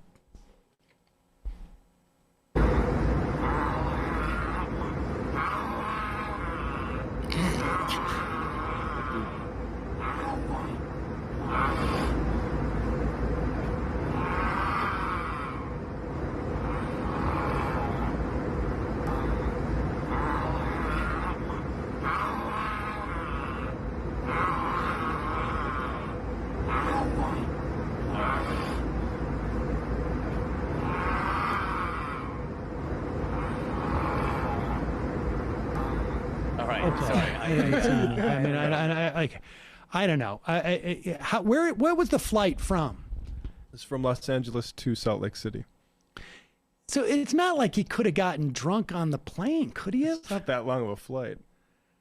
I don't know. Maybe the guy's having some type of mental issues, in which case, apologies. But it doesn't. But it's like that. If he is still being sort of like directed toward Joe Biden and by the Republican Party, which is like, this is how they turn people out. It is like this. Okay, well, this is the Tea Party this time. Yes. I mean, I guess you could say like everybody who's at these, Pray Jean, what's her name, or whoever it is, all these other people, they have mental issues too. But at one point, like, okay, We have a country that doesn't address mental health. We have a country that doesn't address mental health, and now it's just being categorized as being sort of a Republican base member. And so, according to Omar Jimenez from CNN, he said that this man is supposedly 61-year-old Timothy Armstrong, and he was met by police when they landed and charged with public intoxication and disorderly conduct. Okay, so he was drunk. I mean, it's just weird that you go to Joe Biden is the problem. I mean, this is like there was like the whole thanks Obama meme. Right. Yeah, they mean it. They're like very angry about the Biden thing. At least Obama, there was like kind of a joke there. Yeah. Damian, just my daily ask of what is right. Wing Mandela, Michael saying about this song. It sounds like something about throat.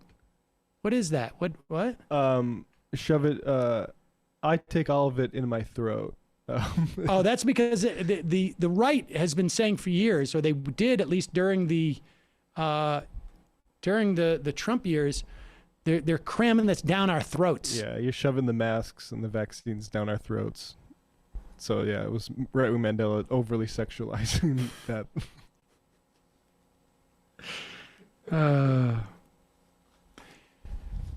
Hey, Don lights on Marblehead, as we say in Massachusetts. Brian Kilmeade suddenly realizes that maybe the media should be a little more responsible with this whole ivermectin thing. Here's Brian Kilmeade on Fox and Friends, talking to Steve Krakauer, Megyn Kelly's producer, on her podcast. All right. Guys, get ready. By the way, however it turns out, whatever you decide to do, was developed and awarded a Nobel Prize back in 2015. It combats river blindness and tropical maladies. Sometimes drugs work for different things. For some people, they chose to try it. It wasn't out there to make a mockery of. Right, exactly. I mean, our own CDC right now is recommending that refugees to the country take it. Again, not for COVID necessarily. That's being tested right now. But the idea that it's for horses and for cows, which is the storyline that's being pushed in the media now, whether it's to combat Joe Rogan, who's talking about that as one of the treatments that he used to take, after he got COVID. This is being prescribed by doctors. This is not being, people are not taking this from their horses and eating it. But this is what you get. And I think really what it comes down to is there's this greater good aspect to this right now. The media says, okay, well, we got this story wrong, but hey, if we could have just maybe stopped some people from taking ivermectin, maybe we can get more people to take the vaccine if we put this storyline, at least there's some greater good to it. At least we're our heart's in the right place. Well, that's not really the way you go about journalism. That's not how you gain any sort of trust. And when we're talking about something as serious as COVID, as serious as this pandemic that's been going on for 18 months, you have a responsibility to get the story right and tell your audience what's actually happening in the country. This is insane. Like, I don't know how really I mean, this is God, I hate to use Brave New World type of talk and Orwellian, but I mean, it really is. It is lunacy. They are complaining about a local journalist, local outlet in Oklahoma, which reported that there was an Oklahoma hospital that was overrun by ivermectin overdoses. And it turned out, and then every, national outlet, I think we probably mentioned it too, did we? I don't know. It was on Friday, so I don't really even remember talking about it. Well, maybe we didn't, but I may have seen it. And all these national outlets ran with it. And it turns out there was only, 500 ivermectin overdoses in August versus 50 year over year. So up by 450. I mean, that's a lot, 10 times more ivermectin overdoses. Apparently there was a ton of prescriptions by doctors prescribing this, the human form, to the point where it was creating ivermectin shortages for people who might be coming from overseas and may have parasites that are more prevalent in other countries where the drinking water's not clean all the time, or the food's not necessarily processed in the same type of facilities. There is no evidence that ivermectin inhibits COVID in human beings. There is no evidence. There was some evidence that in a laboratory setting, ivermectin could maybe inhibit a COVID. It is an extremely experimental drug. The idea that an experimental drug, there's far more experimental cancer treatments that exist that we never hear talked about, that don't become this like rallying cry. How come the media is suppressing talk of this experimental drug? Like what are people doing when they make that the issue? Like doctors have prescribed it like in an extraordinary amount in August versus past years. So it's not like doctors aren't aware of it. Now, listen, doctors get things wrong. Doctors are subject to the same influences that the rest of us are. If it's all over Fox and they like, well, you know, I don't have time to read every single study or to see that a bunch of these studies are recanted. Mm-hmm. And I can prescribe it. I'll prescribe it because I'm going to throw the kitchen sink at this. In fact, one of the ways that doctors were wrong is that some of them thought that ivermectin might be useful as a prophylaxis for COVID, and it's not. So not at all. That's how science works. Exactly. Doctors also were under the impression that OxyContin, in many instances, was not as addictive as other opioids because it was in someone's interest to say that. But we as a society know that to the extent ivermectin is or is not helpful, it is not a prophylactic. It should not even be brought up in the same conversation as things like mask wearing or vaccination. Right. And if you're going to exert your energy on the suppression of talk about ivermectin,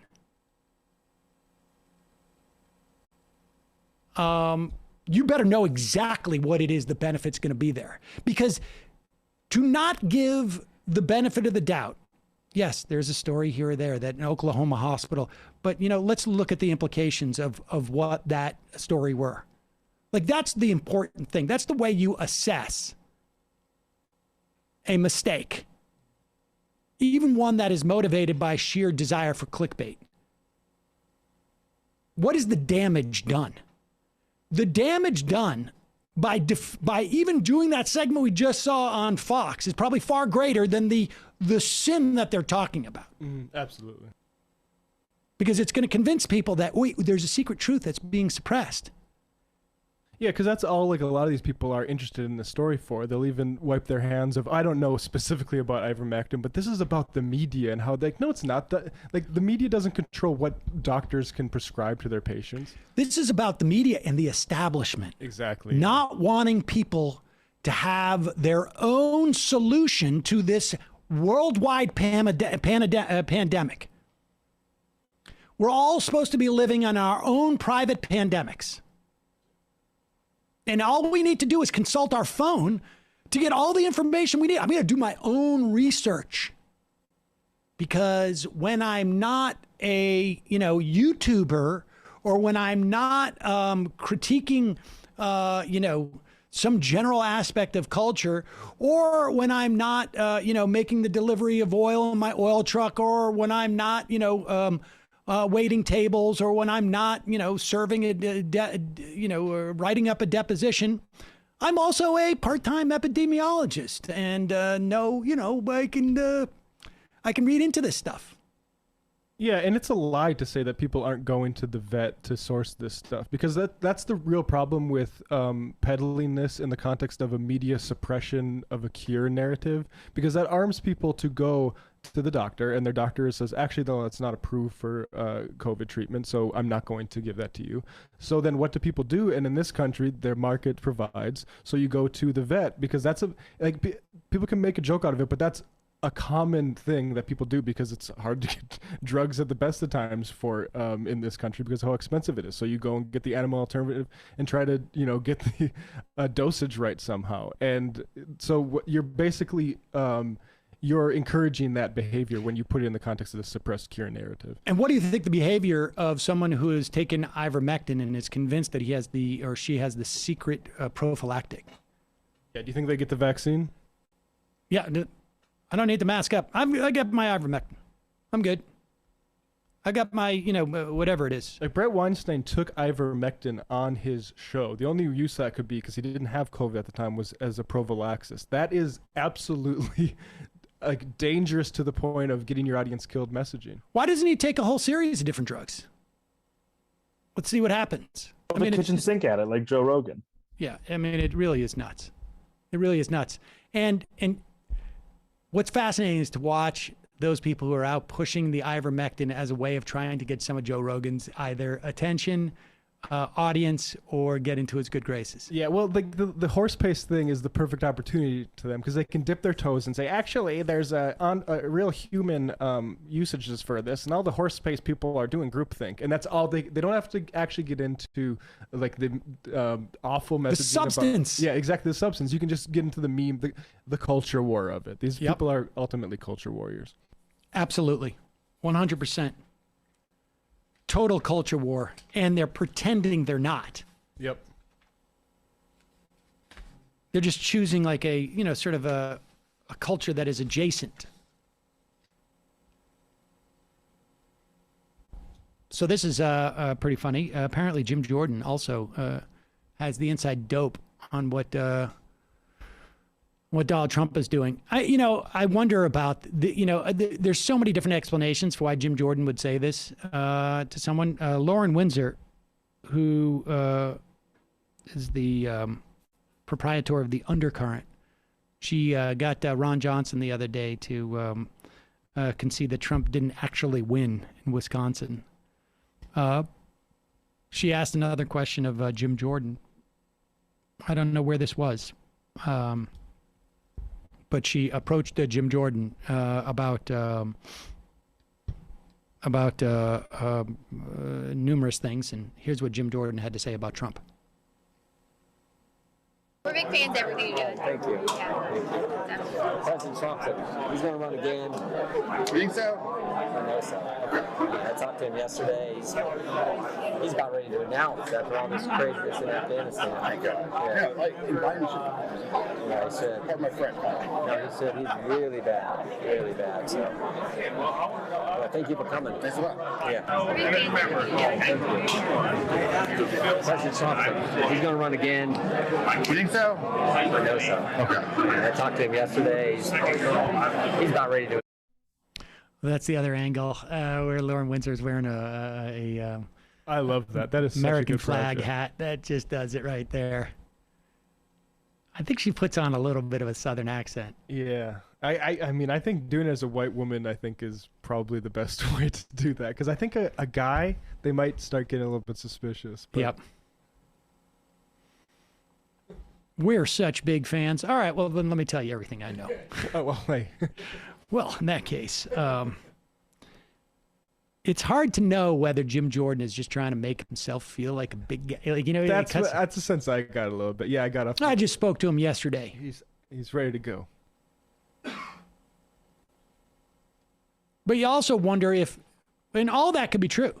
Jim Jordan could have spoken to him yesterday, and Trump could have told him, I'm going to run, because Trump, it's not like Trump sees Jim Jordan as a confidant. Jim Jordan to Trump is just like a utility. A henchman. No, he's just like, I'm going to tell those idiots like Jim Jordan that I'm going to run, and they'll go out and tell people, and that'll help with the fundraising that we're doing that won't necessarily be for my campaign. I mean, we're signed up to some, Trump list on Majority Reporters, and honestly, it's like every time I look at that inbox, and we've got, thousands of new emails. I'm like, should I unsubscribe from the Trump thing? Because then I'd be able to actually it would be easier to weed through the emails.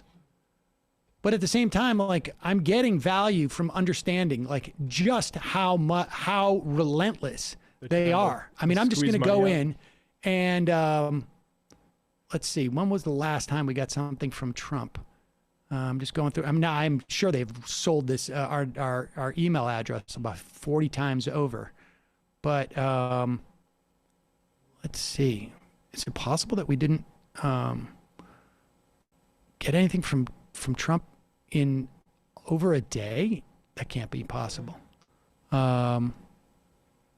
Thanks for mentioning the possible campaign, Jim. Our donations went up 125%. Exactly.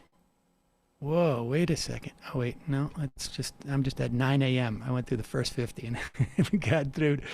This is going to send it in the, I wish I could put this up on the screen. Let's see. Got a couple from Bill O'Reilly. Oh, here it is. Oh, no, we didn't get one from Trump. We just got one from Donald Trump Jr. 15 hours ago. Friend, I was going through our donor files and you were identified as one of my father's top supporters. Wow.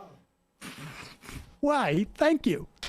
Whenever we needed help to help us protect my father's America First agenda, you never failed to step up. Having enough cash on hand is essential to saving America from Joe Biden and his liberal cronies, which is why I've convinced my father, Dad, please extend your personal 400% impact offer for one more hour. The offer is only valid for 1 hour, friend. After that, it could permanently expire. Folks, if you're freaking out that this is going to permanently expire, I can tell you, my guess is it's probably not going to. You're going to be able to donate even after that hour. So you contribute $250, it turns into $1,250. It doesn't say who's matching. Just lie. It says, please contribute to any amount right now to get on the list I give my father and to increase your impact by 400%. It doesn't say how it's going to do that. It's just... That's a funny... Is there anything against the law saying, like, hey, if you donate to us $200, it'll actually mean $400, but just it doesn't mean $400. It just means $200. It just means $200. But they think it made $400. Well, I mean, Emily's list is like early money is like yeast. It's not really like yeast. It's just like early money. So, And incidentally, this came at 10:15 p.m. last night. So you got to be checking your email at 10:15 at night, and then you have an hour, and that's it.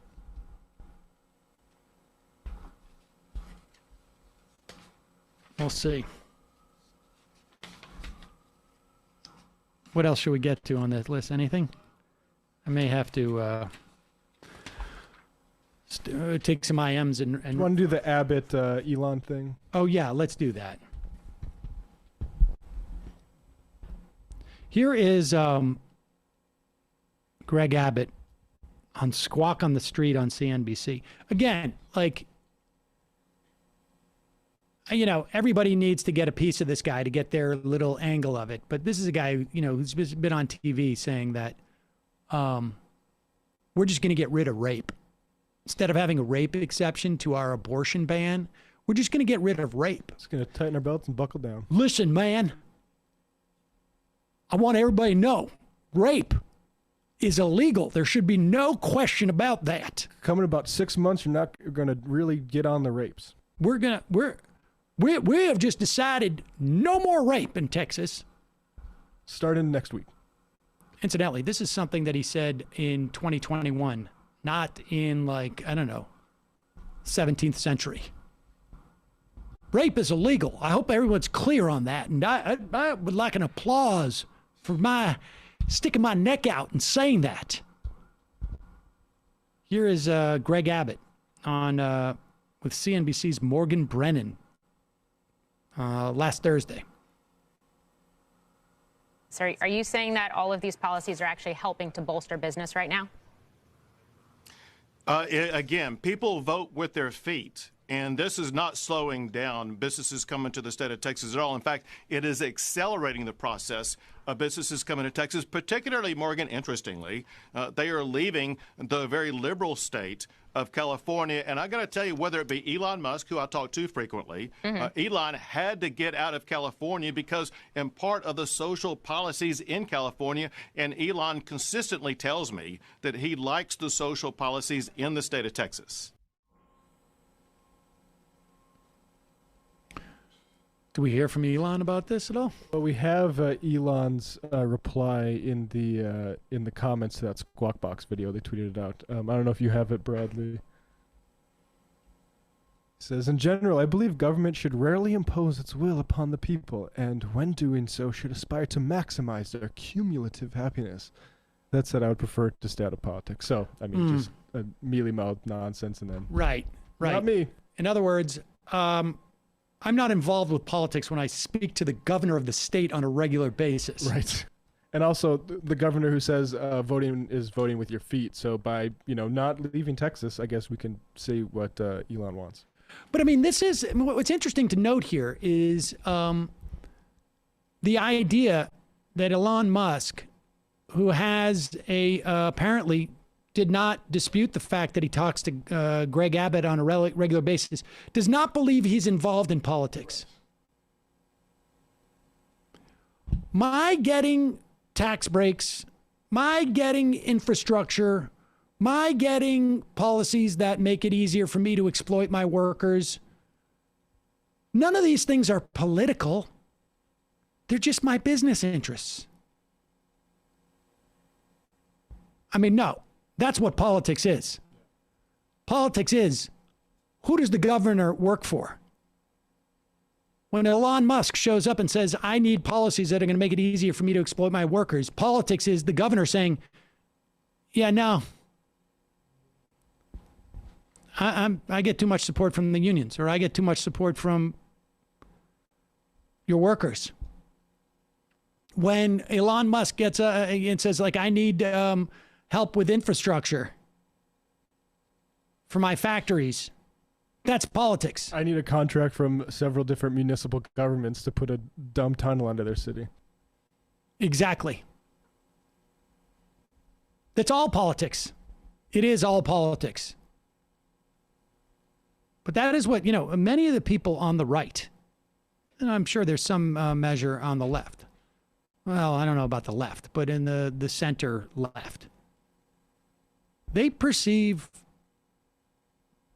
political enterprises, government, as simply an extension of their business.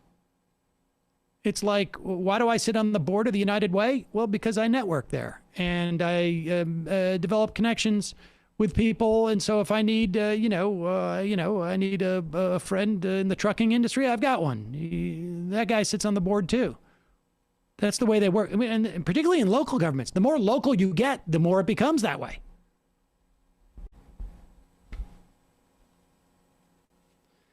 You can run, Elon Musk, but you cannot hide. I'm not political. I just am in the chat section when Greg Abbott goes on television. I appreciate Abbott just bringing him up like that. Yep. Use him. Let's go to the IMs. Sam's greased calves. The era of bare shoulders is over. Neutron reality is best. Be well, Sam. Jumologist. Are you going to raise the Thanos tank to the MR rafters? Maybe in the commissary? That's a good idea. New Wrangler. Can I get the opposite of a shofar for missing Suns Out, Guns Out live? Feels bad, man. Also, did you get sore from flexing so much? Even the average Twitch Chad would. It took me a while to recover.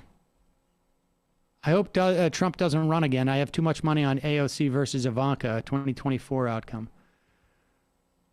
Benevolent. For sale. Senate majority. Never used. Maybe a little bit early to make that proclamation, but getting closer. Left of the box. Sorry to hear about your food poisoning. I know how much it sucks. At 3 a.m., you're worried you're going to die. At 6 a.m., you're worried you won't. Glad you liked the drawing. Everyone's reaction and comments were really nice. The drawing of Michael is beautiful, and we're getting a frame for it, putting it up in this office. Innuendo. Hi, Sam. Been a little overwhelmed this week with it being Suicide Prevention Month, as well as being a person in recovery. It reminds me of those persons that have sadly lost their lives to depression and substance abuse. Is there anyone in the bookings to talk about mental health this month? I know you've had guests on such as Johan Hari before. Anyway, much love. Keep doing the good work. I have not checked, but that is a good reminder and much appreciated. Prairie Fire Kowalski. Hey, Sam, at MR Crew, those cedar cannons on Monday were shining. Got to hand it to you on the farmer's tan. Maybe you are the realist farmer. You gave us plenty of meme material to work with in the Discord server. Yes, I have no doubt. Anywho, the biggest news in the ag world right now is the harvest is right around the corner. And thanks to the hurricane damage, our primary export port is currently down, but should be back up and running fairly soon. As far as infrastructure goes, it's been kind of a weird year for pretty much everyone across the board. Climate change screwing with transportation infrastructure physically through floods and fires, cyber attacks taking down electronic infrastructure for food and energy systems, and the pandemic screwing up supply logistics. Let's hope with the wars winding down, we can dedicate more resources to cybersecurity, hardened infrastructure, and attempting to stave off the worst parts of climate change. Big task for sure, but at least there's a few billion people that can work on it. Staying optimistic. Left is poggers.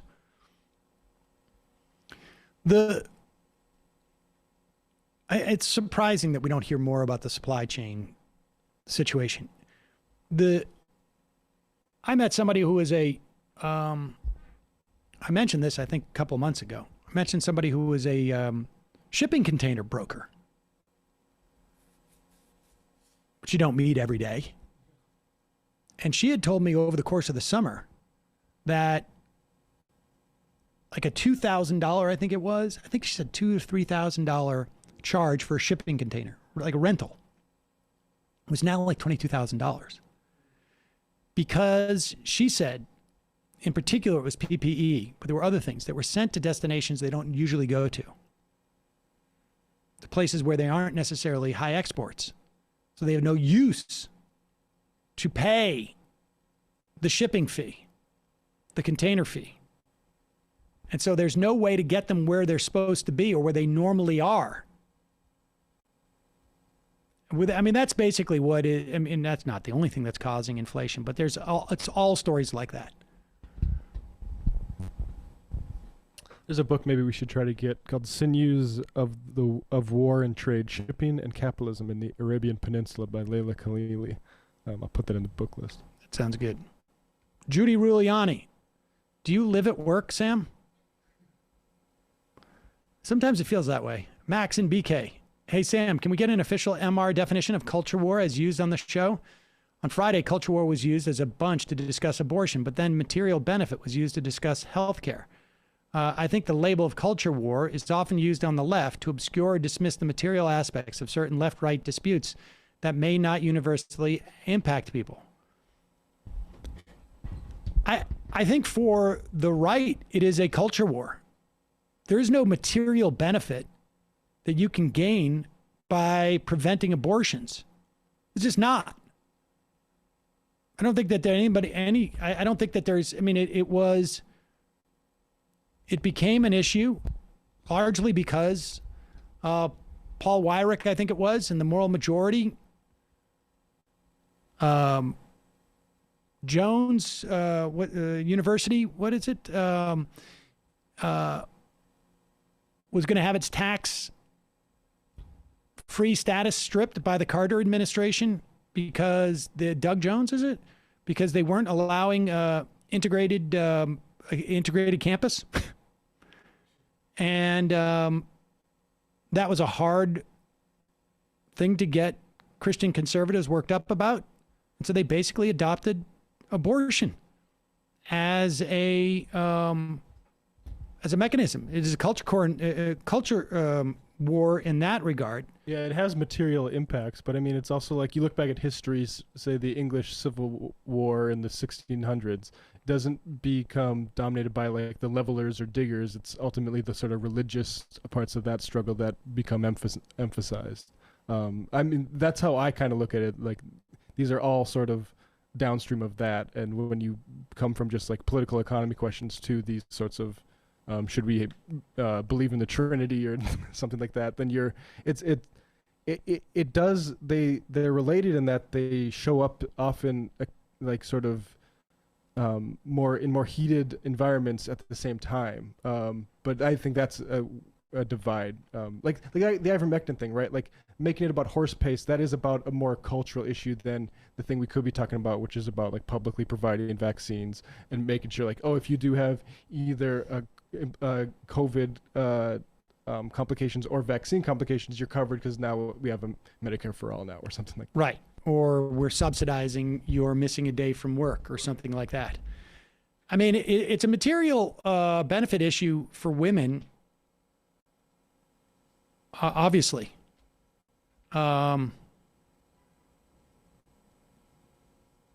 It's also a culture war issue, insofar as it's a material benefit for women that their health care cover, appendicitis.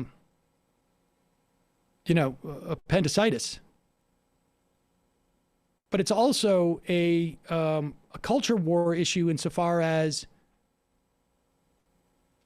a right to an abortion is also has big implications in terms of a woman's ability to be financially independent and to, yeah, the best reactionary culture war issues are ones that also sort of coerce people to labor in some sort of way, and which happens if you have a child you need to start providing for, that's going to change the type of jobs you're looking for and willing to put up with. I don't know that there is an official definition of culture war. I mean, in many respects, if you want to get more specific, what we're talking about very often is a war between religious values, as perverse as they may be in some instances, or perverted. I mean, that's why culture is a better word, because, two people who believe in Christianity can believe very different things about the patriarchy, and so much stems from that. So culture and things can be added that really don't make any sort of theological sense. Guns don't necessarily make any theological sense. Deficit, hawkery at one time was, not long ago, like 6 years ago, it was basically like guns, God, and no deficits. And then that just went away. I'd recommend Andrew Hartman's A War for the Soul of America, who we've had him on this show, and I also talked to him more recently on Left Reckoning.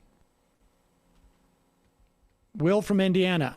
Where's the hunk from Friday? Oh, yeah, we did that one already. Sorry. Jenna from St. Louis. It's just your New Year's cleanse, indeed. Yeah, people want to know if you took ivermectin. It feels like that.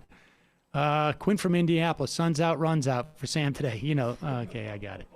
JR, I'm really worried about what's happening in Texas in reference to abortion. My friends and family tell me, why do you care? It does affect you, but I feel like it's a canary in the coal mine for conservatives, and it's just the beginning of their attempt to take away our rights. What do you think? Didn't catch all of Friday's show. Did you name your guns? I did not name the guns, I don't think, but I think you're right about your fears. I think this is a template. North Dakota lawmakers signaled that they're going to look into doing the same thing. There's one clinic in North Dakota. Ryan Cole, go home, Sam. Rest, drink plenty of fluids, get better. Thank you. I'm actually have a doctor's appointment in very shortly. Tom from Yakubia, haul a bucket of water from the nearest tap, use it to flush. Well, we have some water, but these toilets are not, these are the old style toilets, and so they don't work that way. SPK, food poisoning is a pop misnomer. Most of the time it's that people eat something that has parasites or other microscopic bugs in it. Even when the symptoms subside, the effects linger and can cause chronic problems. You have to get diagnosed properly and treated also. It can be conveyed to family members. I will send an email with an NYC recommendation for testing. I'm actually going to see the doctor this afternoon. Thank you. Reason 1 trillion. What the heck?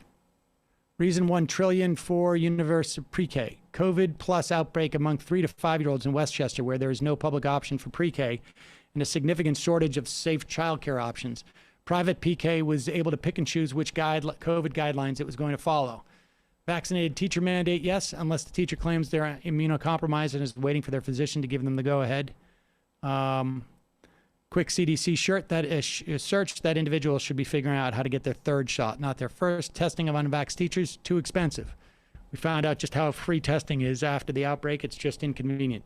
Proper ventilation, we'll try, but too expensive. Masks, teachers, yes, too hard for students. Sorry, but if my kid has shoes on, the battle is won. No problem with masks. And we knew this would be bad, and we were planning to take a week off work and wait out the next few weeks. That plan was supposed to start yesterday, but we were just a few days too late. Now 5 symptomatic days in that have been the most terrifying of my life. So much more. I wish I had fully listened to Ben Dixon and kept the kid home. Corporate overlords be damned, but from their policy perspective, Delta is real, and this shouldn't be the same. This isn't the same virus schools fought last year. Nothing underscores the importance of accountable options more than schools that we can pick and choose which guidance they feel like following. Yeah, indeed. Champagne Communista. Hey, Samantha, earlier you said nothing is perfect, but have you looked in the mirror recently? Love you, guy. Oh, that's very kind. Trump changed. Sorry to hear of your issue upending your day. I'm the guy who was saved by your colonoscopy video 10 years ago. Sad news, they just found another spot on my lung. Happens every 3 to 4 years, and it sucks, but I'll get through this one too. Shofar, please. Sorry to hear that.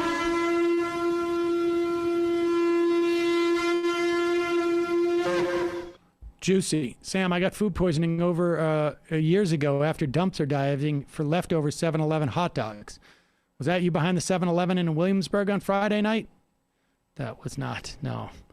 Trench warfare. A poll in Nature of 119 immunologists, virologists, etc. found that 89% think it's likely COVID becomes an endemic virus, that it's here to stay. Brother from Brooklyn. White leftists need to listen to Ben Dixon. He's the best progressive on race issue. I nominate Nomi for the best feminist progressive. Lindsay Taus. Agree on both those things. Lindsay Taus, I would gladly donate again annually, especially if not subjected to the visually traumatizing sight I cannot unsee. Well, that could be the next fundraiser is donate money or it's Suns Out, Guns Out. Mr. Seymour Hutz.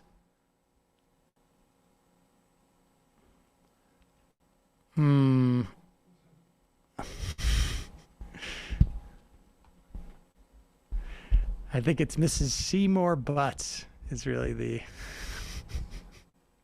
Has anyone else noticed that the business owners and employers who complain about not getting enough workers back are acting like they're entitled to continue to be business owners? I thought the free market was about allowing businesses to succeed or fail. If a business can't pay employees, well, they shouldn't continue to exist. They don't think it's fair to compete against the government.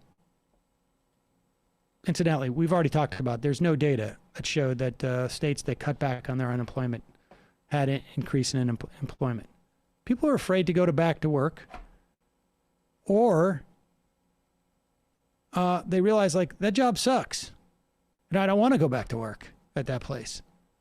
I'm going to hold out to find a better job.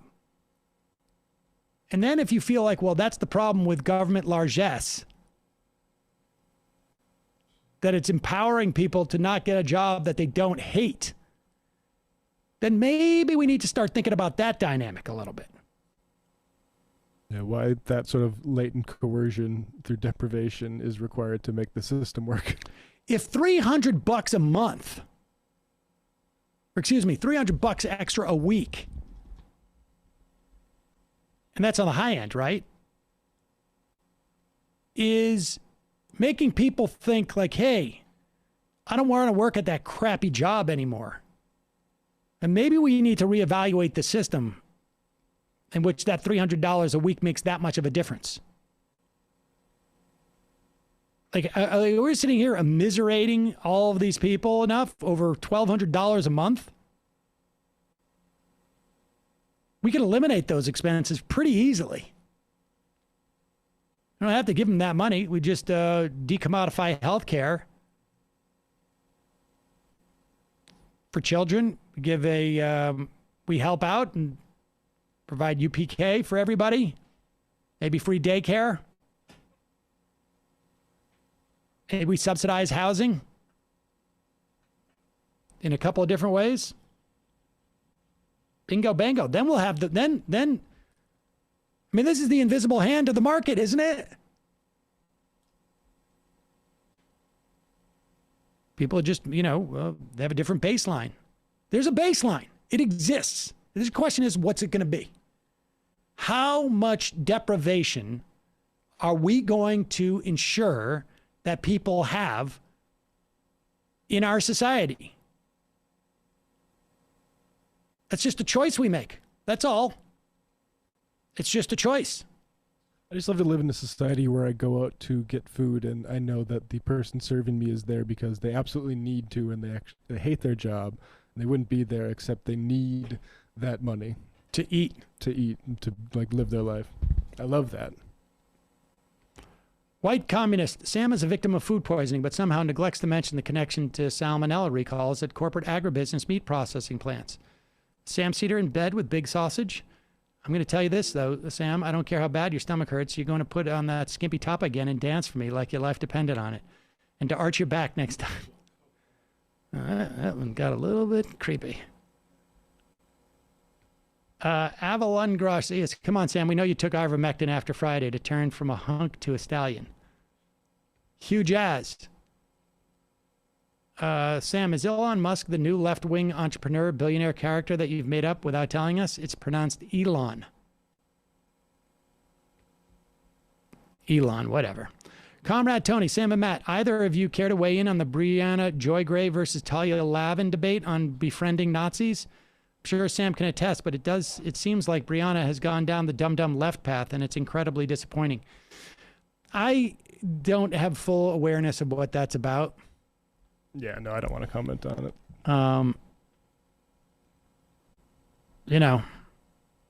I've spoken about this in different contexts, and it's, I don't know the details of that. I saw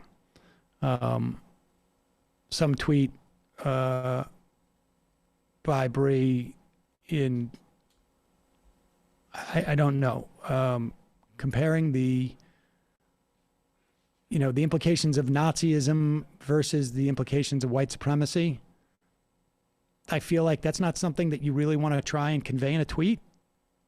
You might need more than whatever it is. What is the character limit now? 280 characters. I feel like there are some topics that might involve a certain amount of nuance. And if you feel compelled to tweet that, to wrap up the question of Nazism versus white supremacy, and you feel compelled to do that on Twitter, I think, I have some questions about your judgment. Yeah.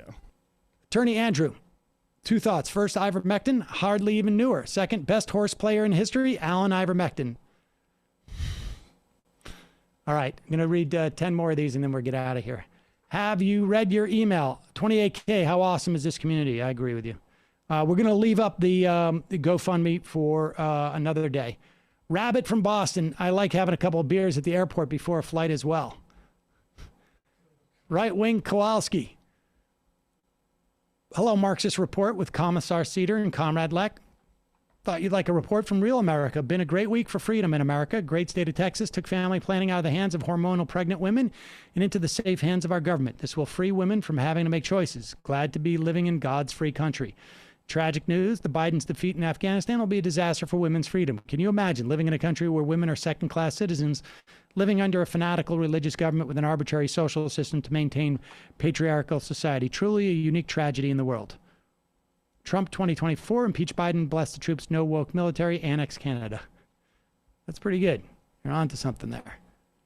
Critique the baseball theory. Obviously, it was pro-Trump, pro-Q doctors on the Tennessee State Health Department newsletter mailing list who complained so loudly the department will no longer even promote basic childhood vaccinations, and their doctor, medical director of vaccine preventable diseases and immunizations was fired in suing the state. Spencer Williams, I lost a friend to suicide last week. Could Aaron get a shofar? Aaron, this is to your memory. I'm sorry, Spencer.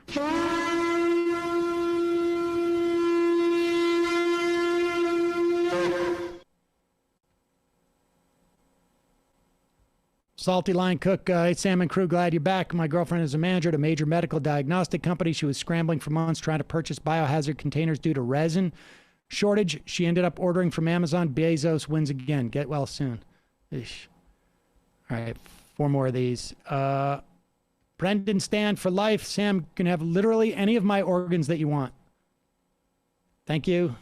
Slappy Tubbs. Sure, Sam. You just happen to be on Trump's email list. Suspicious. By the way, click on any of those Trump emails and it's one big grift for advertisers. And the original hyperbole in the message never have any proof of their claims in the links to the websites. Can anyone with even a small amount of brain activity fall for these scams? Melancholy. No, it wasn't shoving the masks down our throats. It was shoving LGBTQ rights down our throat. That was the joke. The homophobes always seem to use graphic sexual terms in their vitriol. And the final I am of the day.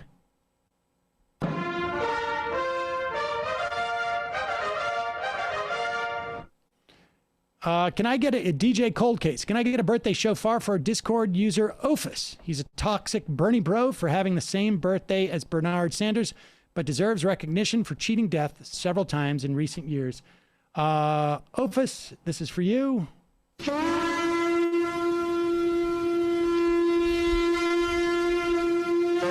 Matt, Bradley, good job today, considering the circumstances, particularly.